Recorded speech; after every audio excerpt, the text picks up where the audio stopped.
Chapter 309. No matter how fast I rushed, I was still half an hour late.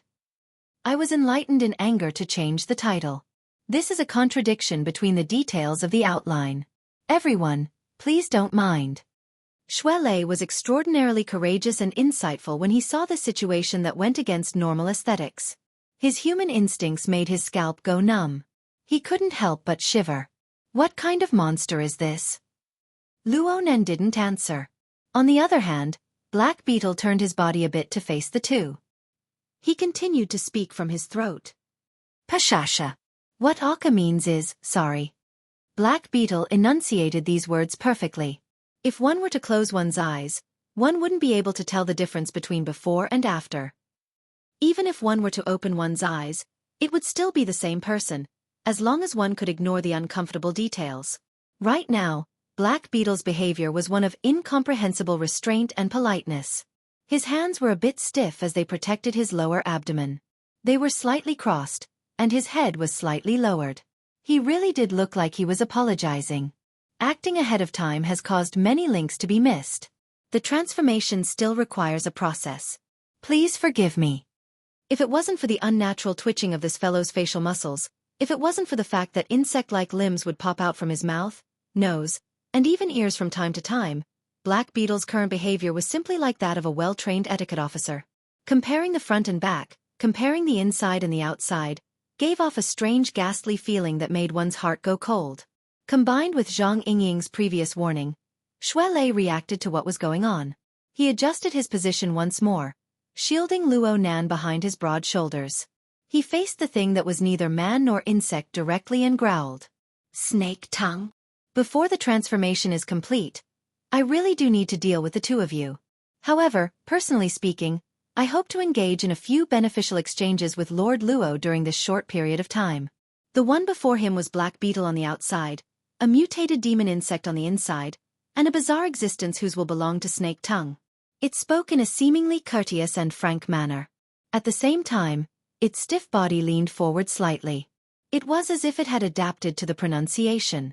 It quickly became smooth and made a deep bow. It had an extremely respectful appearance. Lord Luo's theory is very enlightening.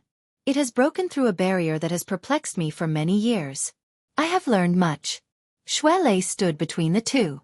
For a moment, he felt that he was quite unnecessary. This was indeed the case. Snake Tongue borrowed Black Beetle's mouth to speak and move.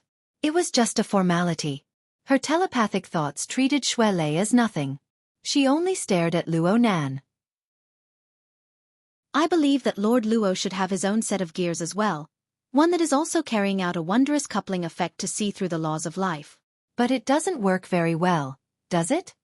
As he spoke, Black Beetle's face twitched in a way that didn't match his tone at all. A split second later, his two eyeballs silently shattered. Blood splashed out, and the dark green chelicerae protruded from his eye sockets before retracting. Amidst this scene that made one's eyelids jump crazily, Black Beetle's face revealed a smile. The gaps between his pitch-black teeth were filled with an inhuman aura of death. Gears are extraordinary, but the human body is frail. The more complex and mysterious the coupling, the greater the pressure. How much longer can Lord Luo hold on? Luonan stood behind Shuelei. He felt a bit uncomfortable on his face. The blood flowing from his eyes was about to dry up. He used the cuffs of his white coat to wipe his face twice. This small action affected the nerves on his face, bringing him a stinging pain. It was as if a small knife was scraping against his face. He exhaled, doing his best to maintain a calm expression on his face. He spoke softly. Is it because of this that you simply killed Black Beetle to reduce the complexity of the coupling and make it easier to control? Lord Luo's words are more apparent once the meaning is clear. Snake Tongue responded through Black Beetle's body, which was riddled with holes. Right now, she had already caught up to Luonan's logic of thought. She could come and go as she pleased. Allow me to express my disagreement. Lord Luo's assertion that Black Beetle is dead is a bit rash. I have only made some changes to his mode of existence. According to Lord Luo's words, I have transformed the central gear into something else. Black Beetle's body twitched violently just as Snake Tongue finished speaking. His entire body shrunk into a ball, and he fell to his knees on the ground. His entire body trembled. Shui Lei subconsciously crossed his arms, pushing Luo Nan back a bit. He was afraid that Black Beetle would stir up some other demonic moth. And at the same time Luo Nan moved, a faint and fine incantation came from Black Beetle. The incantation mingled with the cold wind on the viewing platform and blew in all directions. Shui Lei didn't know if it was an illusion, but he felt that the wind on the platform had weakened. It was a thread too late. A series of soft explosions rang out from every region of the viewing platform. Shui Lei's ears trembled slightly. His gaze spun around, accurately capturing every point of explosion. He saw light green mist rise and fill the air in those places. 27 of them. They should be bugs controlled by Black Beetle. They all exploded. It's a bug explosion. Be careful of the nerve poison inside. It's very corrosive if it's stimulated through special techniques. Zhang Yingying had already learned of Snake Tongue's arrival from her wristband. She grew more and more restless, but she had to feign calmness for the sake of not letting these two rookies panic. She endured with great difficulty. Shui Lei's eyelids twitched wildly. It doesn't look like much, but they're coming from all directions. What's the meaning of this? Zhang Yingying was stupefied. Coming together? Luo Nan interjected. Snake Tongue is currently controlling the airflow on the platform. Leister, can you still climb the building while carrying me?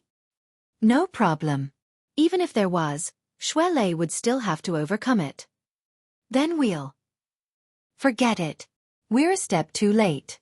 Luo Nan's voice grew hoarser. His body was indeed under enormous pressure. He grew weaker and weaker, but his mind grew brighter and brighter. It was just as Snake Tongue guessed. The gears formed a coupling relationship under Luo Nan's roughly formed order frame. Perhaps it wasn't smooth, but it was enough to give birth to a spiritual light that illuminated the inside and the outside. There was nothing it couldn't reach, so much so that it possessed astonishing foresight. Unfortunately, Luo Nan's lack of experience in fighting enemies meant that his reaction was a bit slower when facing Snake Tongue, a spellcaster with treacherous and unpredictable thoughts. The frigid airflow on the platform had already become tame and docile under the control of the fine incantation. It spun, sending the light green poisonous mist that was scattered all around.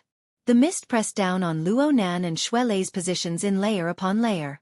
Looking at it from afar, it was as if fine muslin was coiled up. It floated in the air and didn't disperse. It converged into a curtain and surrounded the surroundings. It didn't even let the area outside the platform go. It sealed off Luo Nan and Shui Lei's paths of retreat. Shui Lei looked around, and the veins on his forehead throbbed. He had the mind to use the wind from his fists to break apart this layer of poisonous mist curtain, but he thought about Snake Tongue's marvelous wind control spell technique. He was afraid to shoot at the rat for fear of breaking the vases. He might not be afraid of this poisonous mist with his mastery of the talisman realm, but what about Luo Nan? It was impossible for Luo Nan's body to withstand this torment with his bones. Snake Tongue's move was played down, but it poked at their weak spot. What should they do now? Wait for the poison to evaporate? Don't look at this half-open platform. Snake Tongue's wind control technique made this place no different from a completely sealed room to them. This wasn't the end. Shui Lei's eyelids twitched again. He saw Black Beetle, who had just fallen to the ground twitching, slowly crawl up from the ground. Black Beetle's body was still a bit shaky, and his two eyes, which had already turned into bloody cavities, endlessly gushed out blood. His face was pierced by a few sharp insect limbs, but he still revealed a polite smile. The transformation is complete. I've made a fool of myself in front of Lord Luo. The masked smile on Black Beetle's face shattered with a bang before he finished speaking. What replaced it was hatred and insanity that warped to the extreme. The two bloody cavities on his face turned toward Luo Nan's direction. He gnashed his teeth and said, "You little bastard who hides under a woman's skirt. Go die!" The sudden change in style made Shui Lei's scalp explode. His eyes went blurry, and Black Beetle roared as he charged over. He directly charged through the light green poison screen and punched out head-on. The relatively stable poison screen was smashed into a chaotic whirlpool, and Shui Lei's nose was filled with a fishy smell. Shui Lei thought of Luo Nan behind him and flew into a sudden rage. His majestic body actually swelled a size in midair amidst his fierce shout. His body was like a giant, and his heavy fist smashed down. An explosive bang rang out, and Black Beetle flew back at a speed even faster than when he charged. The bones of his right arm had been forcefully smashed into 3 pieces by Shuelei, and they were pressed down by the heavy fist. They twisted and collapsed back into his forehead, causing his skull to cave in. But the instant Black Beetle was blasted back, Black Beetle's left hand secretly tore off his tie. He took advantage of the situation and swung it across Shuelei's chest noiselessly. It was as if Black Beetle's clothes had been cut by a sharp blade. They split open in an instant, and a white mark appeared on Black Beetle's chest. The mark quickly turned red and congealed with blood. It was on the verge of breaking, and it even penetrated with a hint of darkness. Shuelei gritted his teeth without making a sound. He just stared unwaveringly at Black Beetle. Under normal circumstances, Black Beetle's brain would have burst open in exchange for Shuelei's attack. Shuelei would have won long ago. But the fellow in front of him had a warped face and cracked skull. What came out wasn't brain. Instead, it was half the body of an ugly demon insect. Black Beetle even grinned and laughed. Oh, the feeling of ventilation isn't bad. Why didn't I discover this before? Shuelei's mind went cold. He actually didn't know if Black Beetle was standing on the side of him or the demon insect. What in the world was this fellow? Before Shuelei could finish his thoughts, Black Beetle's expression changed again. His lips and teeth opened and closed, conveying Snake Tongue's will. Lord Luo, does this count as Black Beetle's death? Behind Shuelei, Luo Nan's voice was low and hoarse, but it was still stable. It's just an incomplete soul. You've kneaded it into a wrath-like monster. That's one way of putting it. Snake Tongue didn't deny it. The scale of life and death is already fuzzy for us. You say death, I say life. Each has their own standards. But what I want to ask is this. If Lord Luo were to become like this, how would you feel at that time? Of course, I definitely won't treat him as crudely as I treated Black Beetle. I will use the most meticulous techniques to slowly knead him. I will make Lord Luo's soul my most precious collection. Under Snake Tongue's control, Black Beetle bowed over once more. The dark green beetle replaced the position of the brain within the cracked skull. It squirmed slightly. When the time comes, I will reconstruct a more suitable body for Lord Luo to place your dazzling soul. If we're lucky enough, we can often exchange and discuss ideas to perfect the order frame and other geniuses. This is my plan.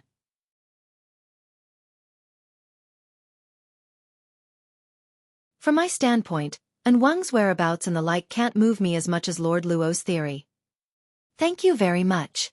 Luo Nan continued to speak in a weak voice. So what you're saying is that we'll continue to discuss this topic until I'm knocked out by the poisonous mist? Or until you finish constructing your fortifications? There was suddenly no sound on the viewing platform. Fortifications?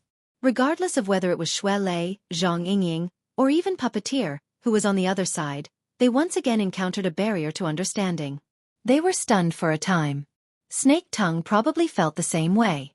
Only after 5 whole seconds had passed did she speak through Black Beetle, but her tone was much heavier than before. Lord Luo, have you been observing me this entire time? I've been guessing at you. Luo Nan's breathing gradually turned hurried. The minute amounts of poison that had seeped into his body were affecting him more and more clearly, but he still spoke. I was thinking that, with your abilities, if you had acted together with Black Beetle and the others and caught me by surprise, I probably wouldn't have been able to hold on until now. But you didn't come. You just made a lampshade. It's better than nothing. It doesn't make sense for a great killing machine to be ordered around by a logistics personnel. So I guessed. Of course, I had the support of a certain person's intelligence. I thought that you must have come here in an out-of-body state. Admittedly, it's convenient, but it's also weak, especially when facing someone like me who specializes in sensing and mental attacks. Your personality should be more cautious and protective of your body. You haven't launched your final attack yet. Perhaps you're worried that you'll use too much strength and be detected by me. If I really do catch you, your defensive abilities will be inferior to Black Beetle and the others. Snake Tongue was silent for a few seconds before she said, Has Lord Luo discovered my position? I'm not too sure. So I'll listen to you. Let's chat some more? Snake Tongue didn't make a sound. She seemed to be muttering to herself as she pondered over her next move. Shuelei, Zhang Yingying, and Puppeteer were speechless for a time. So it turned out that there was another confrontation going on the viewing platform, and they were completely unaware of it. Even though Luo Nan had made it clear, they were still like this.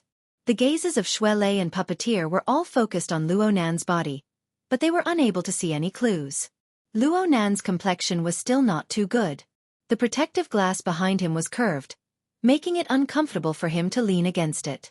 He laboriously adjusted his leaning posture, and when he finally felt a bit more comfortable, he extended 2 fingers and gestured. A second passed, and Snake Tongue spoke through Black Beetle. Lord Luo's meaning is, to answer your question just now. Luo Nan seemed to be in the mood to talk. You just asked me about the issue of my order frame. According to Black Beetle's evaluation standards, it contains 2 gears.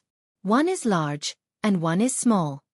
Luo Nan spoke simply, but the inner meaning was much more complicated.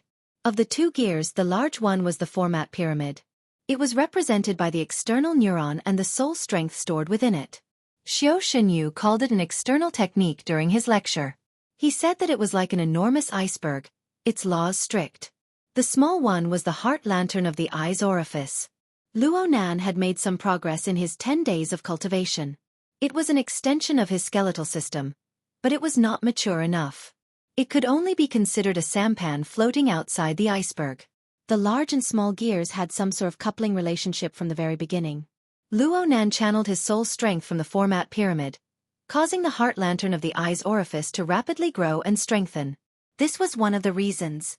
The heart lantern of the eye's orifice and the format pyramid shared information. This was the second reason. This was especially true for the latter. At the very beginning, Luo Nan's clairvoyance on both Black Beetle and Puppeteer's life sketches were obscured by a dense fog, forming interference. After the new coupling relationship took shape, it was like wind passing through a gap.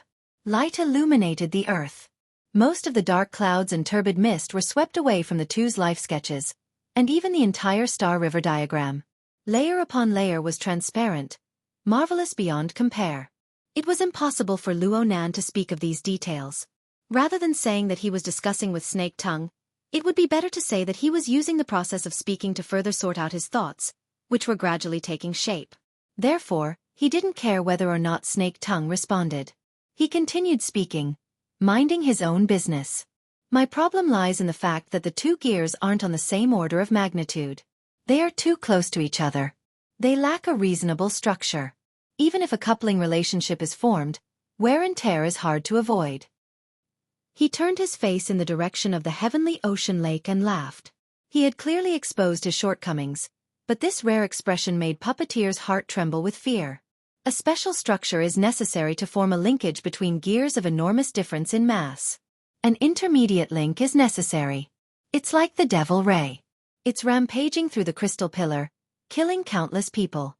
Getting close to it is a dead end. But as long as it's a bit further away, many small fish and shrimps can rely on the food scraps left behind by the devil ray to live quite comfortably. Puppeteer subconsciously looked down at his feet. He only came to a realization when he was halfway there. This topic had gone way too far.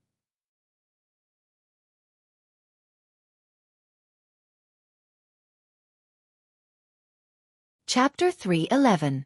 Luo Nan spoke of frames, gears, and so on.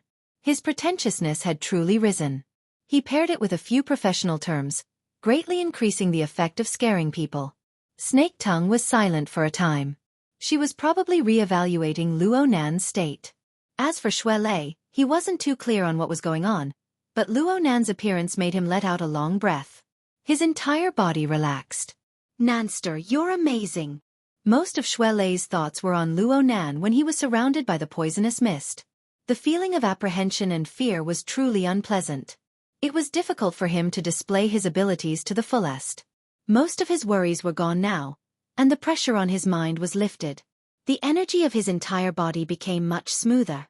Luo Nan gave Xue Lei a thumbs up. He had no intention of telling him the truth. The feeling of losing control of half his body was unpleasant, but it was worth it if he could free up Xue Lei's immediate combat strength. However, Xue Lei was still afraid. He was worried that his opponent would use some sinister trick, so he whispered, "Nanster, I'll take you down now." "No, we'll attack." Luo Nan's voice was even deeper, but his will was unwavering. The veins on his forehead pulsed slightly. The heart lantern of the eye's orifice coupled with the pyramid to form the glimmering breeze. It brushed across the viewing platform and most of the skyscraper. It illuminated every corner, including the life sketches of every living being. The enormous amount of information was not easy to process. Luo Nan could only roughly differentiate based on the distance and the degree of danger. The information piled up, and one response plan after another took shape, alternating back and forth. Luo Nan didn't lack ideas. What he lacked was judgment built from abundant experience. At this time, the principles created by the experiences of his predecessors became the first basis for his judgment. Therefore, Professor Cragburst's principles of mentality were still the basis for Luo Nan's actions. His self-belief and plans were all built on the unshakable advantage of winning, which also created a will that was as hard as steel at this moment. We don't have the time to continue tangling with Snake Tongue. Right now, we need to get rid of Black Beetle. Without this starting point, Snake Tongue can only act in the mental domain. When that happens, victory will be ours. Shui Lei's gaze cut across Black Beetle. He felt that the distance was suitable. He could advance or retreat, but there would be some variables once the battle began. In this moment of hesitation, his opponent made the first move. The Black Beetle let out a low and hoarse syllable. It sounded like an incantation, but it also sounded like the hissing of insects. The poisonous mist curtains closed around them, and the light green color suddenly deepened as it hissed in the air. Combined with Zhang Yingying's information, it was clear that he had forcefully catalyzed the poisonous fog. Not only was it neurotoxin, but it had also turned into corrosive poisonous fog. Presumably, Snake Tongue felt that the nerve poison wasn't effective enough, so she switched to a corrosive one and tried again. Luo Nan wasn't surprised when he saw this scene. His previous words weren't concealed at all. It was tantamount to forcing Snake Tongue to make a move. He sped up his speech and told Shui Lei, "I remember you saying that you've just mastered the hidden thunder?" Ha! Luo Nan didn't wait for Shui Lei to respond. He flipped through the pages of the notebook in his hand, and the last paper man appeared. What was different from its companions was that while it was in midair, its paper body ignited with flames, pouncing into the poison screen that was about to close. Special materials and special techniques formed a special flame. The quality was quite extraordinary, but this was an extremely crude response. The corrosive poisonous fog exploded and ignited upon contact with the fire.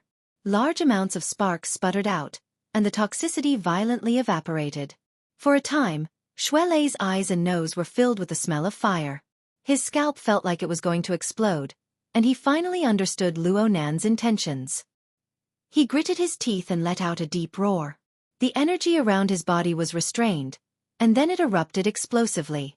The martial arts suit on his body rattled, and streams of air rolled chaotically, scattering the oncoming flames.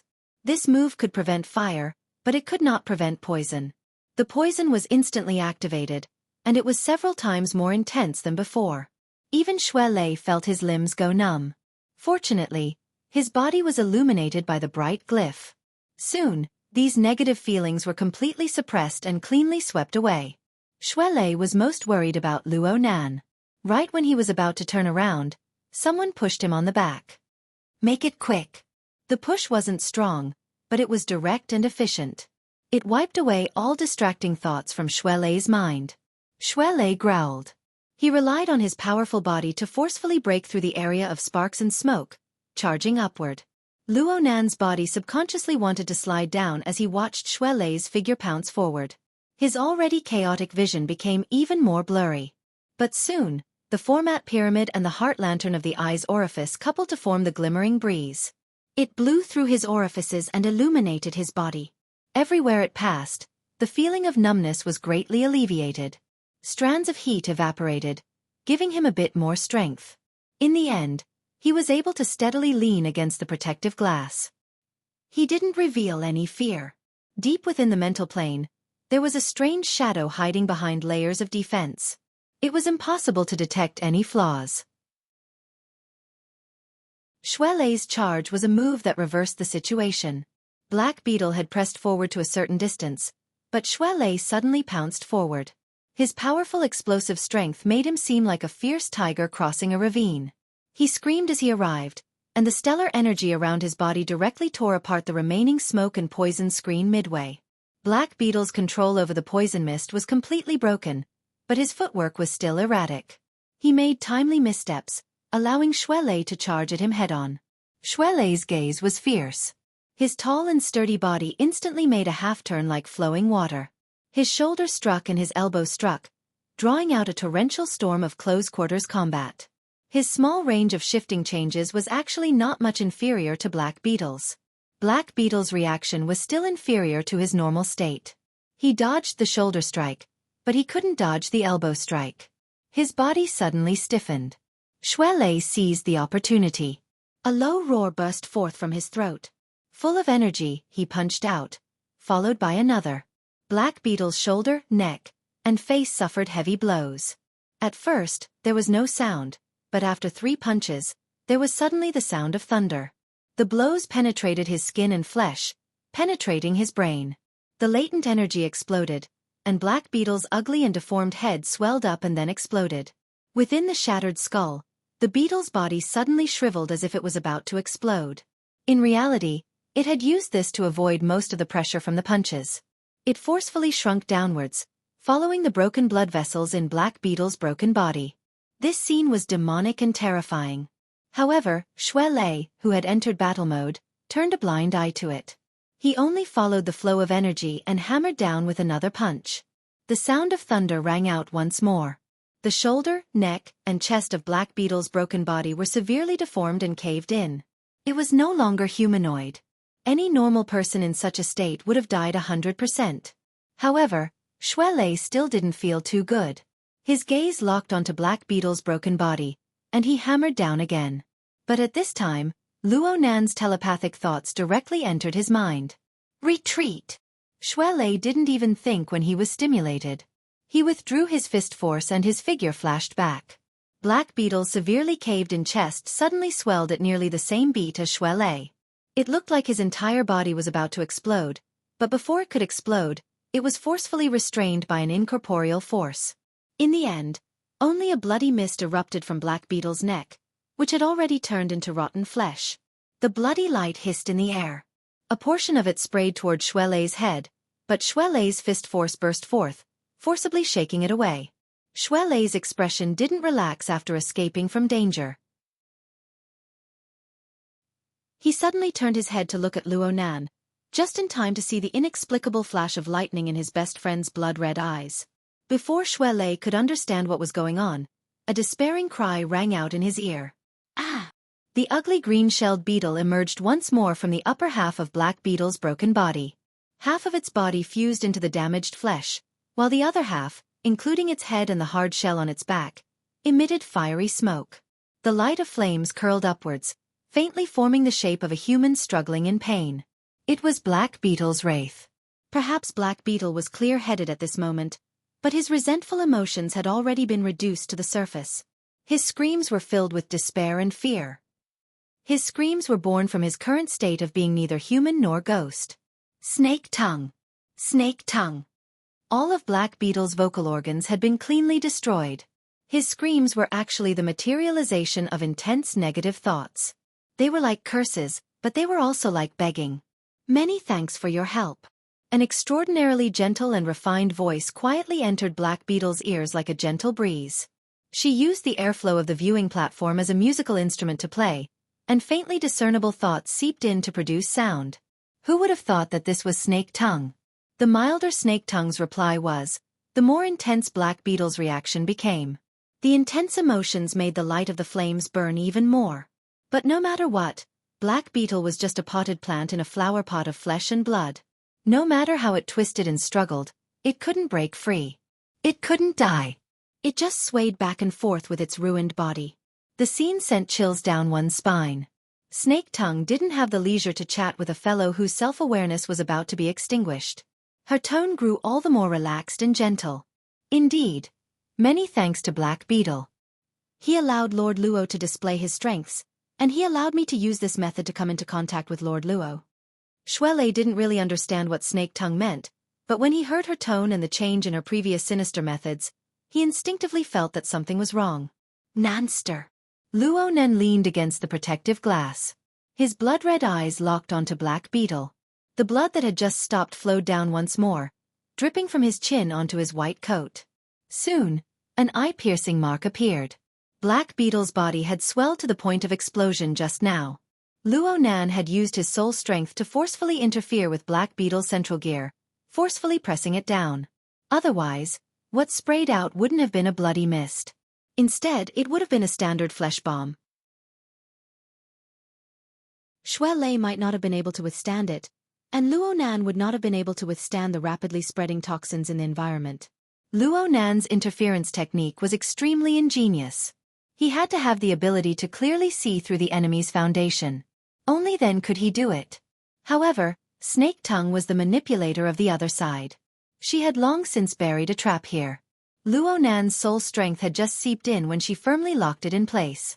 The soul strength of the two collided head-on for the first time, forming a dangerous deadlock. The flesh bomb would explode with a bang if Luo Nan shrunk back in the slightest. Move back. Luo Nan squeezed out 3 words from between his teeth. Xue Lei hesitated a bit. Then he moved back. Snake Tongue borrowed the power of the wind to speak. Her voice was like a shadow following a body. She seemed to be in the mood for discussion. From the effects of the soul animating the paperman, the intensity of Lord Luo's interference power far exceeds the scope of what the intelligence indicated. Aside from the dereliction of duty of the intelligence personnel, this is the result of the coupling of the 2 gears. It must be a method that he just comprehended. Luo Nan calculated Xue Lei's safe distance as he responded coldly. Correct. No bonus points. However, Lord Luo should know very well that the root of your problem doesn't lie in your interference power. Instead, it lies in the serious imbalance between your body and soul. In other words, the problem of the disparity in the size of the gears. The more stunning your performance is, the more severe the consequences will be. So you used Black Beetle to create this trap for me. Luo Nan knew that creating a deadlock situation was absolutely not Snake Tongue's ultimate goal. Even though they were in a deadlock, Snake Tongue still used her superb soul strength to operate her techniques. She pressed down bit by bit, forcing Luo Nan to increase his input accordingly. They intertwined with each other until they transformed into a powerful incorporeal vortex. It was like a melee fight on the mental plane. This was none other than Snake Tongue's meticulous design. She used this method to make Luo Nan sink into the mud of a tug-of-war. Her ultimate goal was to avoid the powerful and fierce long-range attack. Though Snake Tongue had exposed the true location of her soul, she had dispelled the explosive power of Luo Nan's soul strength behind layers upon layers of defensive fortifications. It could be said that she had nothing to fear. Luo Nan sighed. Fine.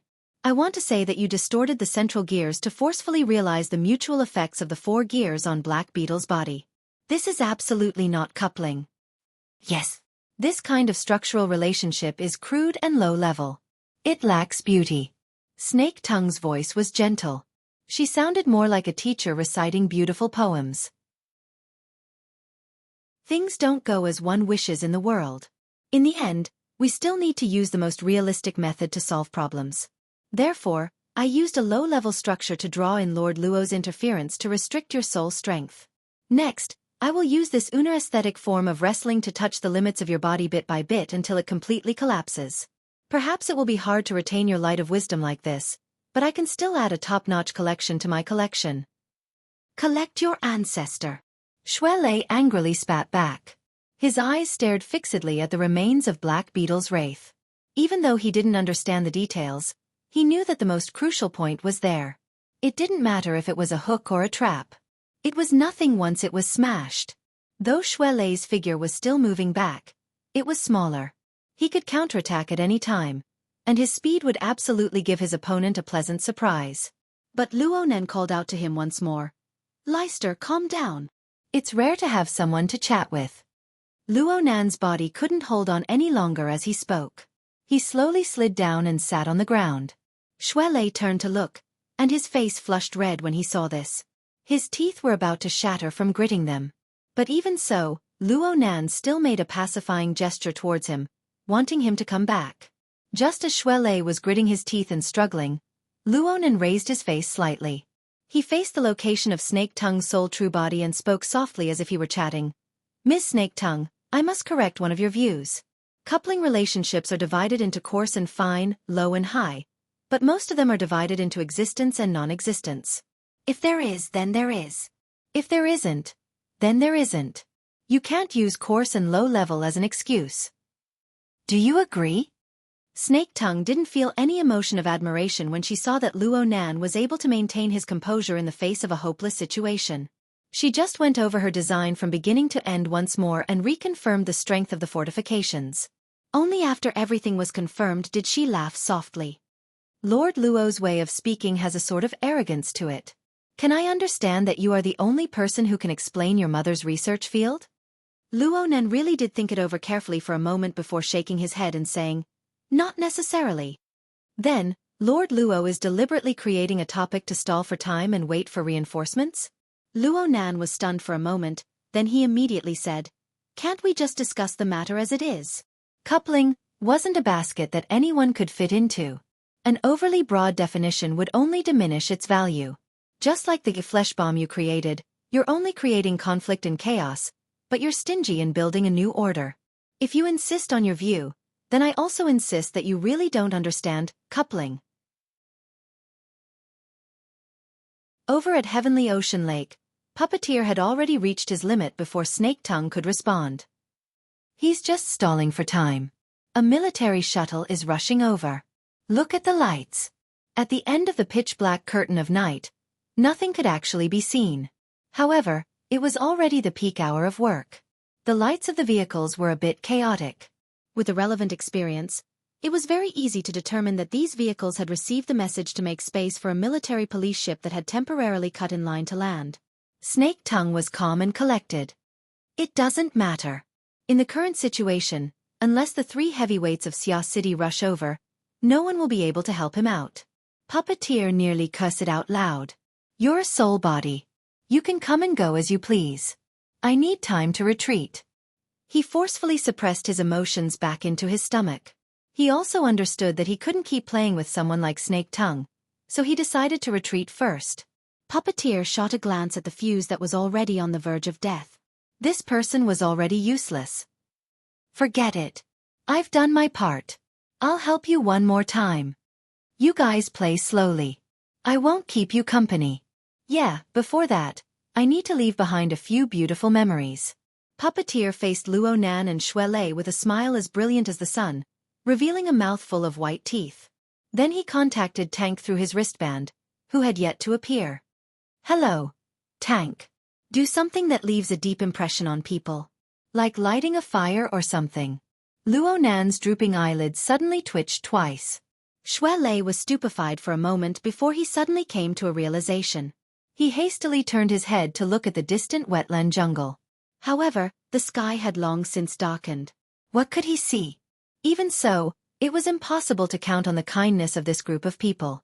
Puppeteer continued chatting with Tank.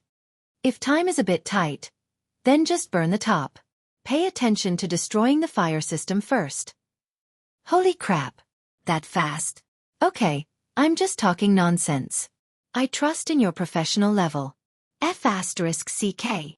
Xue Lei's hair stood on end as he thought about the misfortune that the legendary building was currently suffering.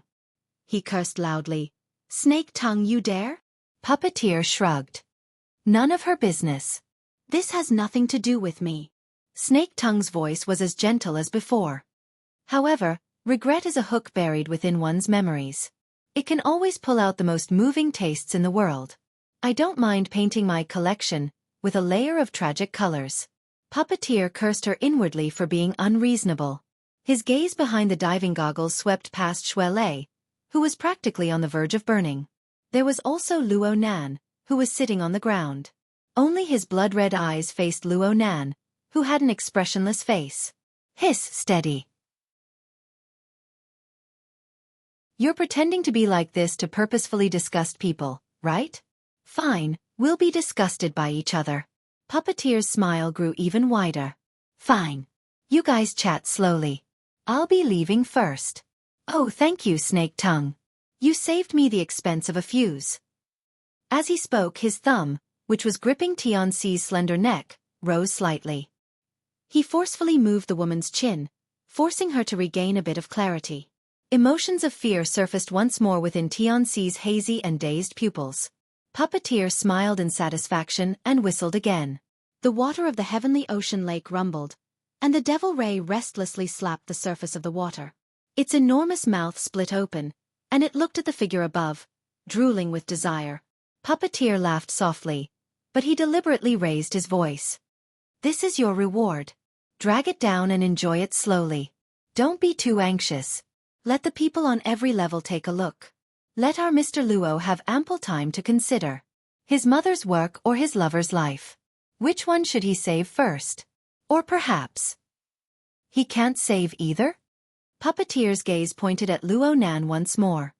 His gaze locked with those blood-red eyes, and he maintained a smile. His 5 fingers loosened, allowing Tianxi to fall down.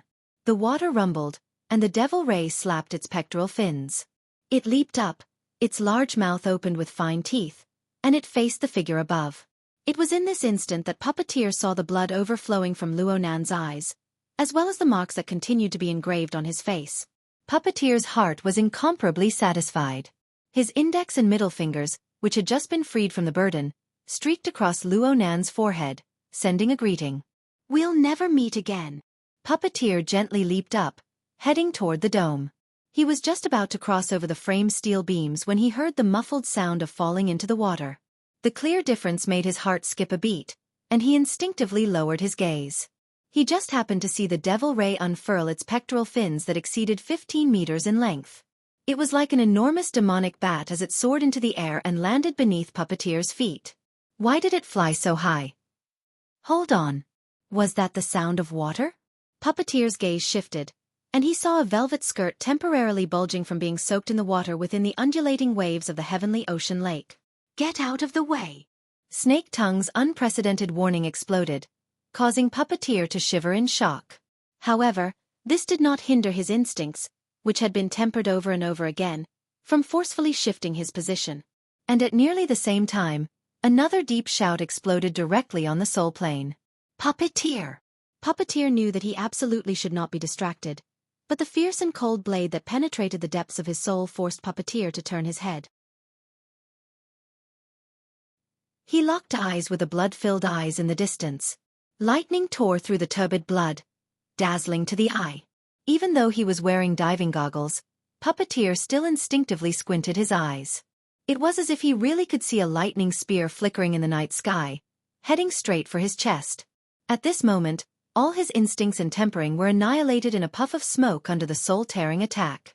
Puppeteer's body stiffened in the most unnatural way. The mutant devil ray's body was enormous, and its flying momentum was swift and violent. Even though Puppeteer had shifted at least 3 body lengths, it was still not enough. It was far from enough. A rain of blood sprayed out, and the sharp teeth of the devil ray's mouth latched onto Puppeteer's right arm. It was the same arm that had previously choked Tianxi.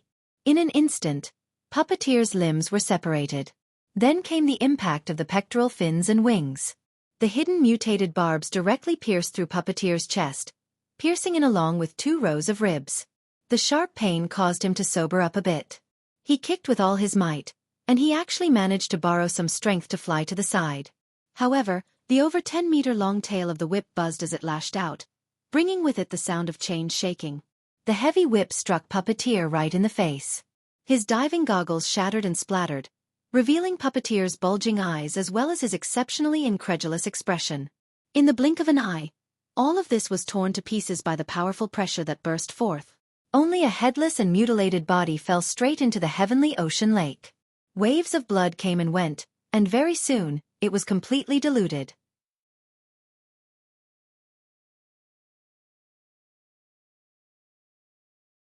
Chapter 3:12. After killing the previous controller in one fell swoop, the devil ray took the opportunity to sink. Its huge flat body was almost touching the surface of the water, but it did not enter the water. It only flapped its strong pectoral fins. The pectoral fins were not wings after all, and the frequency of their undulation was very slow. However, when the airflow passed through the cross-sections that looked like waves, it was affected by an amazing force and gathered layer by layer. The density of the airflow increased and became one of the sources of power, allowing the gigantic body that weighed several tons to be lifted in the air calmly. the 15-meter-wide behemoth floated above the viewing platform. It was not only spectacular, but it was also terrifying. The pool below was affected by the compressed air, and waves surged up the shore layer by layer. Tianxi, who had just fallen into the water, was also lifted up by the surging waves. She lay on the edge of the pool in a daze. On the other hand, Puppeteer, who was completely dead, was completely submerged in the ripples of water, vanishing without a trace. You can already control mutants, yet you're doing such meticulous work? Due to the impact of Puppeteer's death, at least half of Snake Tongue's attention was currently focused on the heavenly ocean lake. Actually, she could still accept the Devil Ray's betrayal. Puppeteer, this half-baked puppeteer, deserved to die this way. It was just a matter of time. On the other hand, mutants with strengthened bodies were not much of a threat to her. What truly concerned Snake Tongue was Luo Nan's method of controlling the Devil Ray.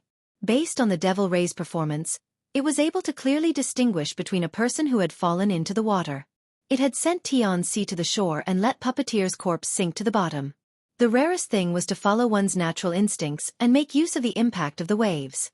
This was the consideration of the Devil Ray, not the thinking of humans. This proved one point. Luo Nan's control over the Devil Ray was to subdue it, not to manipulate it. This was an extremely high-level technique even among the puppeteers. Puppeteer had used professional techniques to bypass it, but what did Luo Nan rely on? Luo Nan must have seen Puppeteer reveal the Devil Ray. Luo Nan only acted on the spur of the moment. During this entire process, neither Puppeteer nor Snake Tongue herself noticed anything at all. Even when the Devil Ray betrayed them, Snake Tongue still couldn't confirm what was going on. This method was not mentioned in the intelligence. Of course, Luo Nan intimidated Puppeteer with his long-range bombardment, causing Puppeteer to lose his life. The impact on Snake Tongue was even more direct. It was clear that Luo Nan wasn't restricted by her at all. What in the world was going on with her entanglement on the mental plane? This guy is like a treasury. No, an armory. Snake Tongue was completely unable to predict what this seemingly inexperienced and stubborn half-grown child would pull out in the next moment. Could formatting theory and coupling theory be a spiritual weapon production line? Due to the impact of Puppeteer's immediate death, Snake Tongue's considerations had clearly increased, to the point where she forgot for a moment that now wasn't a good time to mull over such matters. With a slight jolt, he locked onto the location of his soul body. Snake Tongue's heart sank a bit. She saw Luo Nan turn his head at the edge of the viewing platform. The lightning in his eye sockets tore apart the bloodstains and pierced through the air. It was the move he had used to deal with Puppeteer. Snake Tongue had exposed the location of her soul body for the sake of better entanglement with Luo Nan on the mental plane. She looked at Luo Nan from a distance, separated by the remains of Black Beetle's body. At the time, she was certain that Luo Nan could only struggle in the mud of soul strength. Long-range attacks would be hard to realize. She had nothing to fear. But Puppeteer used his life to remind her. His judgment was completely wrong. Snake Tongue knew that it was too late to dodge, so she relied on the fortifications to resist. Unfortunately, the tyrannical attack that he had predicted did not come. There was only a wisp of gentle wind and a beam of faint light. It was slightly warm, but it was the wind brushing against the sunlight. It was very penetrating. What's wrong? Snake Tongue had a bad feeling. On the mental plane, the creeping grass leaves and thick vines trembled noiselessly. They crisscrossed layer by layer, forming a special structure that covered the majority of the viewing platform. The complex surface structure often caused people to overlook the roots of the vines. In reality, every thick vine had a parasitic soil. Earlier, when Luo Nan had cleared the area, he had knocked down several dozen tourists. These people had been used as trash by Snake Tongue. She had planted the Nightmare Vine spell on them, interweaving their energy, blood, and soul power into a net, becoming the foundation of her fortifications. This move was similar to Puppeteer's fuse, but it was more exquisite. Not only could it divert the mental attack, it could also forcefully stimulate everyone's potential, causing the Nightmare Vine to grow wildly. It became a resource for Snake Tongue to control. It was suitable for both offense and defense. But right now, Luo Nan's mental attack did not come. There was just a gentle breeze blowing and a glimmer of light shining through the gaps in the structure of the Nightmare Vine spell. It was all-pervasive, making Snake Tongue feel that water had already seeped through the layers of fortification she had constructed. An ominous cloud covered Snake Tongue's mind for the first time. Luo Nan's choice made Snake Tongue even more fearful than his methods. He was a young man. An eye for an eye. After killing a powerful enemy with a backhand, he had come with the momentum of a great victory. He should have carried on the experience of his victory and made persistent efforts in order to achieve victory a second time. But Luo Nan did not. All the intelligence indicated that this child lacked actual combat experience. But he had performed an inconceivable transformation between hard and soft. He had used the most correct and intelligent method to see through the trap of the fortifications. It was very hard to explain this with experience or intuition. It was as certain and natural as copying a standard answer. Snake Tongue knew that if this continued, her foundation would be stripped clean. And that would undoubtedly be the time for Luo Nan's mental attack to completely tear apart her defenses. What to do? 100 thoughts flowed through Snake Tongue's mind, but they were all meaningless. This was because she could no longer see through Luo Nan. Beep! Beep! A ringing sound came from Luo Nan's wristband. This was a warning sent by the control center after the fire protection system of gear was cut off. The destruction of the tank continued. It was only a matter of time before the fire started. Luo Nan's face was as gloomy as water. Snake Tongue could feel the irritation within the soul strength that was projected over. A cold killing intent seeped out from the glimmering breeze. It was unreserved. However, Luo Nan's penetrative force was not affected. He just shifted his gaze to the sky above the heavenly ocean lake, pointing straight at the devil ray floating above the water. The sound of water surged, and the devil ray's height increased. Its pectoral fins flapped slightly, and it flew away from the sky above the heavenly ocean lake. It pressed down to the edge of the viewing platform. Luo Nan, Shuelei, and even the remains of Black Beetle and Snake Tongue's soul body were all placed under the shadow of its flat body. Before Snake Tongue could react to what was going on, the devil ray's pectoral fins lashed out. The remains of Black Beetle in front of her were like a smashed basketball. His entire body deflated, and he was flung over 30 meters away. He only stopped when he smashed into a decorative statue on the platform. The pure power of the attack did not break the balance. Instead, it simply crushed him. Plus, Snake Tongue was distracted. She didn't react in time, and the flesh bomb didn't even explode. It was destroyed. 70 to 80% of the bones in the remains of Black Beetle's body were shattered. He was like a broken water bag, blood gushing out. His foundation was destroyed. Black Beetle's wraith was like a candle in the wind. It flickered twice, and then it was completely extinguished. Snake Tongue didn't even let out a grunt. At least half of this attack was meant to vent his anger. So what?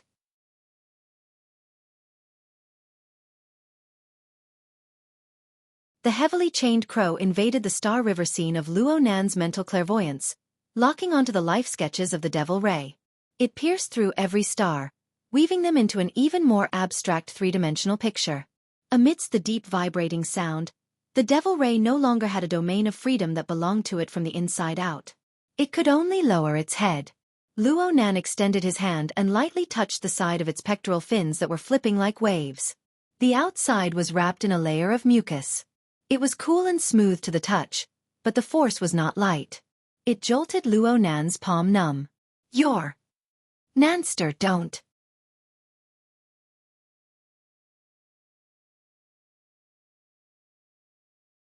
Chapter 313. Shuelei's worry was justified. The smooth and soft back was not easy to stand on, and Luo Nan was very weak right now. If Shuelei had not supported him, Luo Nan would have been swung off the moment his other foot left the ground. Luo Nan had no intention of giving up halfway. He took a deep breath, and lightning flashed in his eyes once more. The marvelous coupling power of the big and small gears penetrated through his body. It was like the stimulation of an electric shock cardiopulmonary resuscitation. The pores of his entire body opened up, and a numbing heat wrapped around him. The heat was dense and undissipated in a small circle inside and outside his body. Ha! Shuelei was caught off guard by the feeling of electricity passing through his palm. He let go by reflex, but his reaction was top-notch. He extended his hand to support Luo Nan, but Luo Nan exerted force with his left foot, which was on the edge of the Devil Ray's back. He stepped out and truly stood on the flat body of the Devil Ray. The Devil Ray was not quite used to it. The amplitude of the undulations of its body suddenly increased, and Luo Nan's body involuntarily leaned forward. But under the coupling effect of the heart lantern of the eye's orifice, it shone at the right time. Lines filled with foresight were laid out. It was like an incorporeal spiderweb was laid out on the Devil Ray's back. The marvelous stickiness, the corresponding sense of balance between Luo Nan and the Devil Ray, rapidly increased. Luo Nan's own predictions, his control over the devil ghost fish, and the information-sharing mode formed by the coupling of the large and small gears allowed Luo Nan's foresight to penetrate deep into every corner of the devil ghost fish's body. Even the changes in its emotions could be seen. His heart lantern of the eye's orifice had yet to truly reach maturity, but the changes that came from the coupling had already exceeded the limits of the heart lantern of the eye's orifice. Gym Master Xiao spoke of a heart lantern, a candle illuminating the 9 hells. Luo Nan had yet to see the 9 hells, but he was not inferior to Gym Master Xiao in the heart abyss. Aside from the separation of skin and flesh, Luo Nan and the Devil Ray could be said to be one body. They existed around Luo Nan's will. Under this state, Luo Nan took a step, and the force of his body leaning forward was eliminated. He swayed slightly, and he grasped balance. He seemed to be in danger, but he was actually stable. The Devil Ray beneath him rippled endlessly. Luo Nan thought for a bit and simply stopped moving. The vibrations of the flat body of the Devil Ray beneath him increased in amplitude, and Luo Nan intentionally controlled the mode. Luo Nan stepped on the rippling body and moved forward smoothly, all the way to the front of the head of the Devil Ray. His thoughts stirred slightly, and the 2 long fins of the Devil Ray flipped over. These things were originally used by the Devil Ray to assist in hunting. Right now, Luo Nan was using them as handrails. He borrowed strength to stand steadily atop the Devil Ray's enormous body. The Devil Ray felt a bit awkward being gripped by Luo Nan's head fins. But right now, it was intimidated by Luo Nan's gloomy thundercloud-like emotions. The actions of its enormous body were naturally influenced by those emotions. The frequency at which its pectoral fins and wings flapped increased by quite a bit. Nanster, don't be rash. Shuelei wanted to jump up as well, but this would instantly break the balance between Luo Nan and the Devil Ray. It would be much more difficult to adjust. Therefore, the Devil Ray shook its body in a very unfriendly manner and floated up, not giving Luo Nan a chance. Shuelei was both anxious and angry. He looked at where Luo Nan's gaze was pointing, and he saw that Luo Nan had cast his gaze toward the forest behind the curtain of darkness. How could he not know what his best friend was thinking? Shuelei immediately said, Hey, but his mouth was clumsy at this time. He was unable to speak a reason, so he could only ask Zhang Yingying for help. Hurry up and persuade Nanster. He wants to ride the fish and fly over. The series of unforeseen events happened far too quickly, and most of the key segments occurred on the mental plane. Zhang Yingying wasn't too clear about the changes in the situation on the viewing platform. She just felt that there was something wrong with her ears, or that Shuelei's mouth was cramping.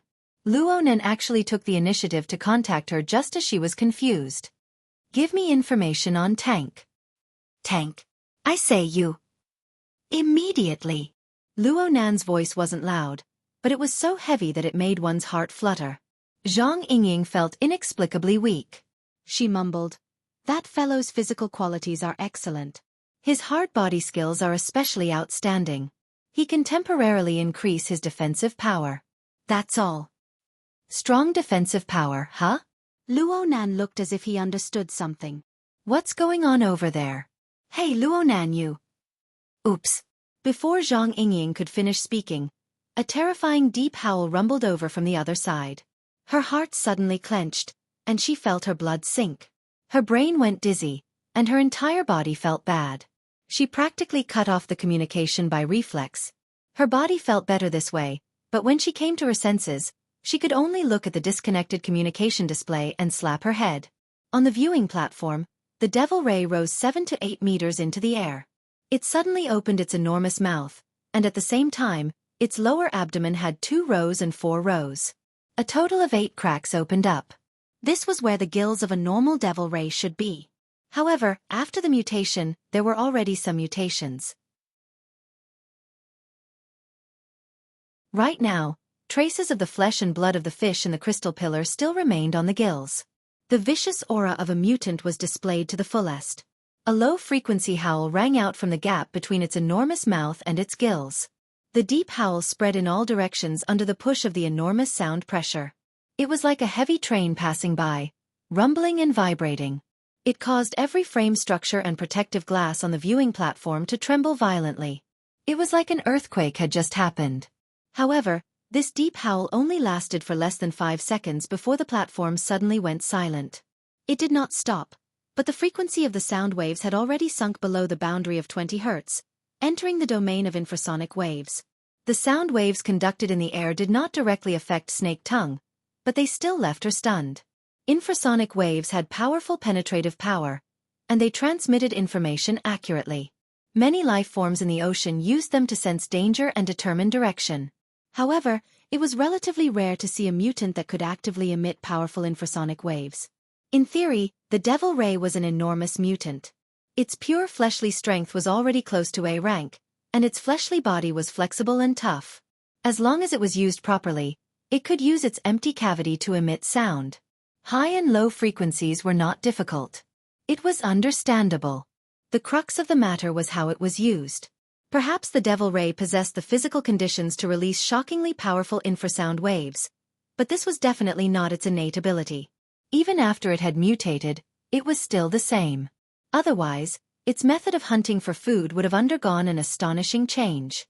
The management of Cloud City Water Village would not have placed such a dangerous creature in the Crystal Pillar. In other words, after Luo Nan controlled the Devil Ray, he reshuffled the application of its power. How did Luo Nan do this? And what was he using infrasonic waves for? Several questions piled up one after another, merging with the ominous dark clouds in front of her. It made Snake Tongue feel worse and worse. Her train of thought was inevitably affected by the successive changes, and she began to deviate. But at this moment, a substantial psychic pressure arrived, making her mind shiver. A floating curtain was set up on the viewing platform. For the sake of making sounds, the Devil Ray's enormous body was nearly upright at a 90-degree angle. Even so, the muscles of its back formed a depression, providing Luo Nan with a fulcrum to maintain balance. Luo Nan held the fin in his hand. Visually, he was still a head taller than this enormous creature. Their relative height exceeded 10 meters. He looked down from high above, like a god controlling a gremlin, overlooking the location of Snake Tongue's soul body. Luo Nan's eyes were still glistening with blood, but the dazzling lightning never extinguished. A different kind of chill seeped through the splendid radiance. Snake Tongue's mind stirred, but the arrogance within her did not allow her to continue to be controlled by others. She immediately adjusted the sound of the wind and laughed softly. "Lord Luo, the winds are strong at high altitudes. You must be careful. Or perhaps you need my help in negotiating with Tank." She suddenly cut herself off halfway through her words. The high-pitched and suppressed infrasound didn't directly destroy Snake Tongue's vocal spell. But after a period of time, she adjusted it to the most suitable frequency, and a change followed. On the viewing platform, the tourists that Luo Nan had cleared out earlier still had muddled consciousnesses, but they groaned and struggled in a daze. It was as if they were having nightmares. Snake Tongue finally figured out the true target of the infrasound. The carrier of her Nightmare Vine spell was suffering from the impact of the infrasound, forming a dangerous resonance in the heart and lungs. Was it going to kill indiscriminately? The Nightmare Vine spell was built on a human carrier. If the entire group of people died, the spell would naturally dissolve and disintegrate. But Snake Tongue had analyzed Luo Nan's personality. She didn't believe that this half-grown child would have the courage to wipe out several dozen. No, hundreds and thousands of lives in one fell swoop. It must be known that the penetrative power of infrasound was very strong. If one really found the correct frequency, then the enormous sound pressure of the mutant Devil Ray, supported by its near-rank power, would sweep through the viewing platform. The ordinary people on the dozens of floors above and below would probably all die.